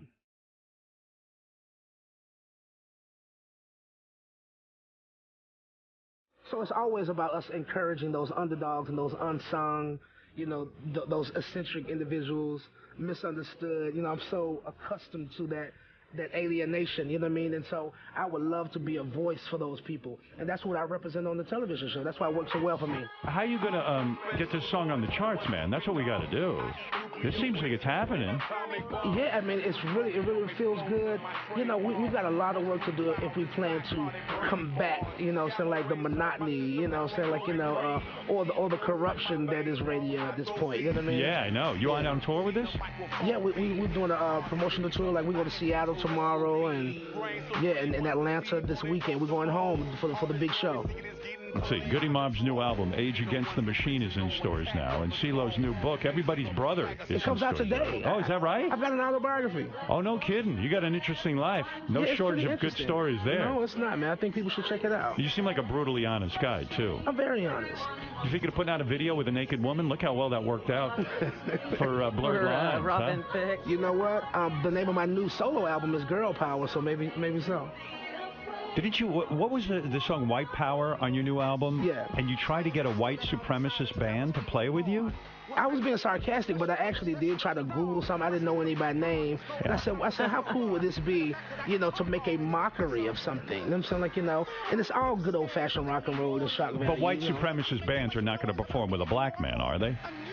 Well, maybe they could spin it to promote their own idea. You know what I'm saying? It's still about white power, but Did you approach any white supremacists? I didn't find any that had a contact that I could reach out to them. So I didn't go too far down the line. Underground, Yeah.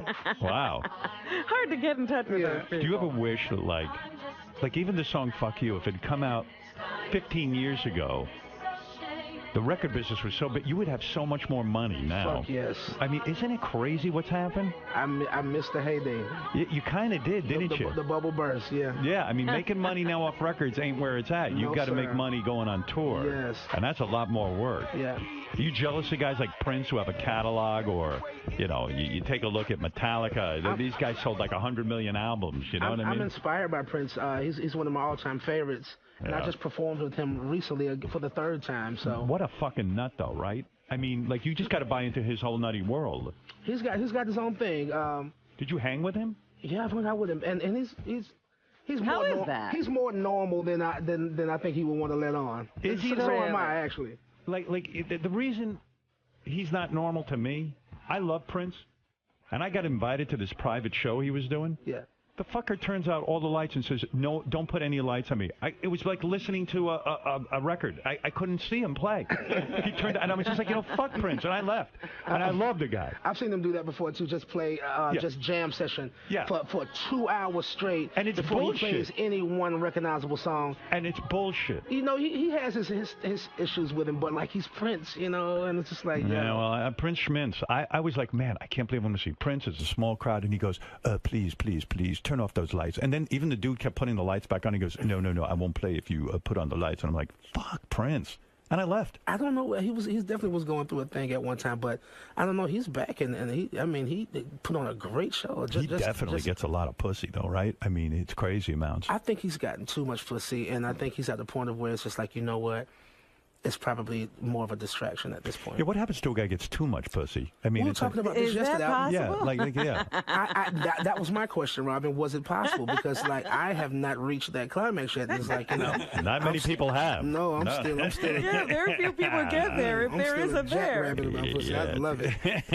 It's dangerous. That and when pussy. you think of guys like Wilt Chamberlain, it doesn't seem to have a limit. No, Wilt was crazy. We interviewed him. He had a tremendous amount of pussy. You are heavily tattooed. When did you get so inked up? How old were you? I started that year. That I think I was 17 when I got my first tattoo. It was just my name right here, and then your whole body is tattooed, right? I'm my whole upper torso is pretty. Did you ever finish your back, or was it just too painful and you stopped? I stopped, and I never revisited it yet. It was too painful. It hurt. But I mean, you've done your entire chest and your stomach. I mean, why can't you do your back? Why is the back so painful? Because you're out of control. Like, you're helpless on your stomach. Yeah. Like, if you're getting your arms under your chest, you can kind of look at it and try to brave it that way. But when you're on your face down, it's like, wow. Do you like the sensation of getting a tattoo? I mean, the physical sensation of the needle going in? I think it represents permanence and commitment. And I also think, people go to the extremes that I have as a statement of saying, I can take the pain. Why do you think you are so heavily tattooed?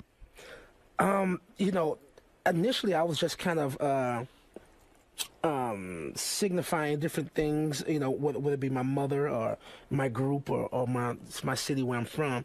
And then I started to want to take more of an artful approach and try to tie all of the different things together. Yeah. And at that point, it became a project. Yeah. There's got to be psychological Do you think about what happens as you get older with all these tattoos? Who gives a shit, right? No, I really wonder, when you do all of that, like, things change and things move around. Well, you know what?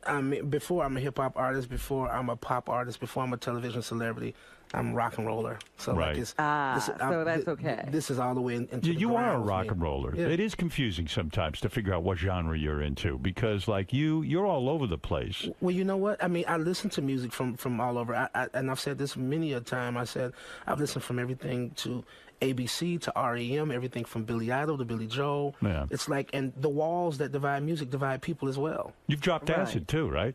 Yeah. A lot of brothers don't drop acid. I tried it, but I had a bunch of white friends, and so like when I grew up, and white boys know how to party. Like I went to military school when I was in the 9th grade, and that's the first time I tried acid, and the first and only time. All boys military school? Yeah. Oh, that must have been insane, huh? It was insane. Did you hate it? It was like taps. Did you hate it? I didn't hate it. It was actually my idea, and I was pretty obligated to because I had gotten put out of the Atlanta public school system, so I couldn't even go to school. You couldn't even go to school. You mean you were so bad you got thrown out of the Atlantic public school system? Yeah, I got into a fight with a principal. You beat up the principal? I was a pretty defiant guy. You know what I'm saying? Like, fuck yeah! When you beat up the principal, you need military school. Did you beat him up? Did you kick his ass? I just struck him. Why did you hit the principal at the school? Because he hit me. He did? Yeah. Oh, he hit you first? Yeah. Oh, then But you got what it right. were you doing when all of this started? He was fucking the guy's wife. Well, at a point, I just kind of became a target, and I was a bit of a troublemaker, I must say. I see. God knows what you were up to. Hey, you must have been one bad motherfucker. People, you just would never believe it. You were disruptive in class, and then they brought you to the principal, and the principal got so frustrated with you, he hit you? I had that kind of influence of where it was like, not even just bad behavior, but my defiance and attitude, kind of influenced children to act out. Yeah, they felt you like, were bad for everybody else. You were a negative leader. They felt like I was an instigator, and I Wow. wanted to revert that, and this is why I've tried to promote so much positivity and productivity. How many people in your life must be shocked that you're a success now? I mean, And they probably thought you were going to prison. An entire city is shocked. I mean, really. I mean, it's really quite mind-blowing, isn't it? Man. Now, the Goody Mob, who you're performing with now and going around, and promoting the new album, are these guys a good influence on you, or are they some really tough motherfuckers?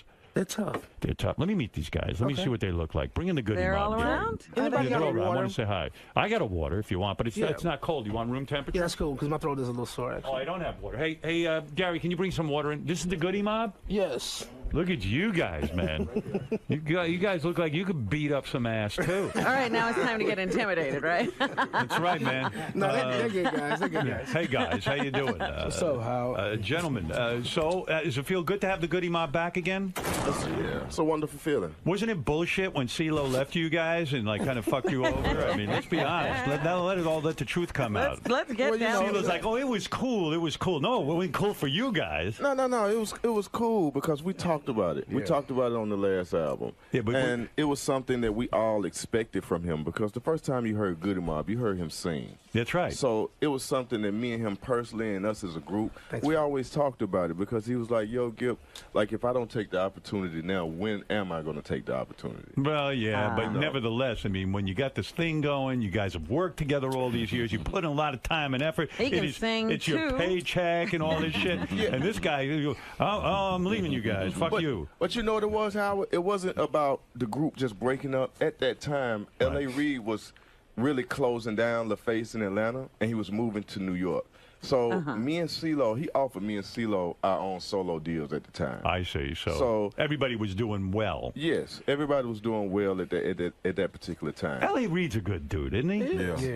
He actually came over to my house. We were hanging out together, him and his wife. Really good dude, right? I think he's turned more individuals, more musicians into millionaires than any other executive that I know of. Is that What does he have? Is it just a good ear, or what? He knows music. He's a musician too. He understands it. He's a musician too. And when he makes a suggestion, it actually is meaningful and helps, right? I would say so. Yeah, and you know that he's been through the same trials and tribulations as we have. You know what I mean? He's been out there on the road. He's been in the group, the deal with Babyface. He went through the thing where they didn't own their publishing and they had to come to Atlanta and start a whole new label. Yeah. He's been there. So, you know, he's always giving everybody the floor. Do whatever you want to do. You know what I mean? And that's something that we will always appreciate him And you for. really do meet a lot of dummies in the music business, right? Who actually kind of have an opinion, but they don't have anything to back it up with. And it's you got to really watch whose hands you get into, right? Because they can screw you up. Well, that's the reason why the record industry is the way it is now. It's about like Twitter. There's some dummies out there. Their opinion is like a pebble in a gravel road. It really doesn't mean anything. Well, you make a good point. There's so many dummies that they wreck the music business. They wreck the business. They didn't understand that the business model was changing, and how are they going to make revenue from these records? And none of them could figure it out, and they fucked it all. How could the record companies reverse themselves, or is it too late? It's never too late. You just have to start putting more artists into those positions and take a lot of these people that went to school and don't love music for art form. Right. You know, take those people out of those positions. Basically, stop stealing music. Just stop stealing. Yeah. Good luck with that. Yeah, because that cat is out of the bag. Yeah, that's gone down, man. But you steal what isn't worth paying for, which is the popular opinion about music, because I don't even know if it is music anymore. Like, I mean, the intangibility that, you know, of just art and heart is product. I'll be honest with you guys. I came up with a plan to save the music industry. Listen to this. I'm going to shut down the internet. Then no one's going to be able to get any music for free. What do you think of that? That's it, Howard. I could do it. That's it. Yeah. I think I could reverse this whole thing. Help. Go back. You bet. Well, listen, there's a lot of excitement going on. I'm so glad you guys came in today. The Goody Mob's new album, Age Against the Machine, is in stores now. Yes, it is. CeeLo's new book, Yes. Everybody's Brother, is in stores now. Yes, today. Well, don't get too excited. You don't get a cut of that. Let's be honest. Actually, help me write. Oh, you do?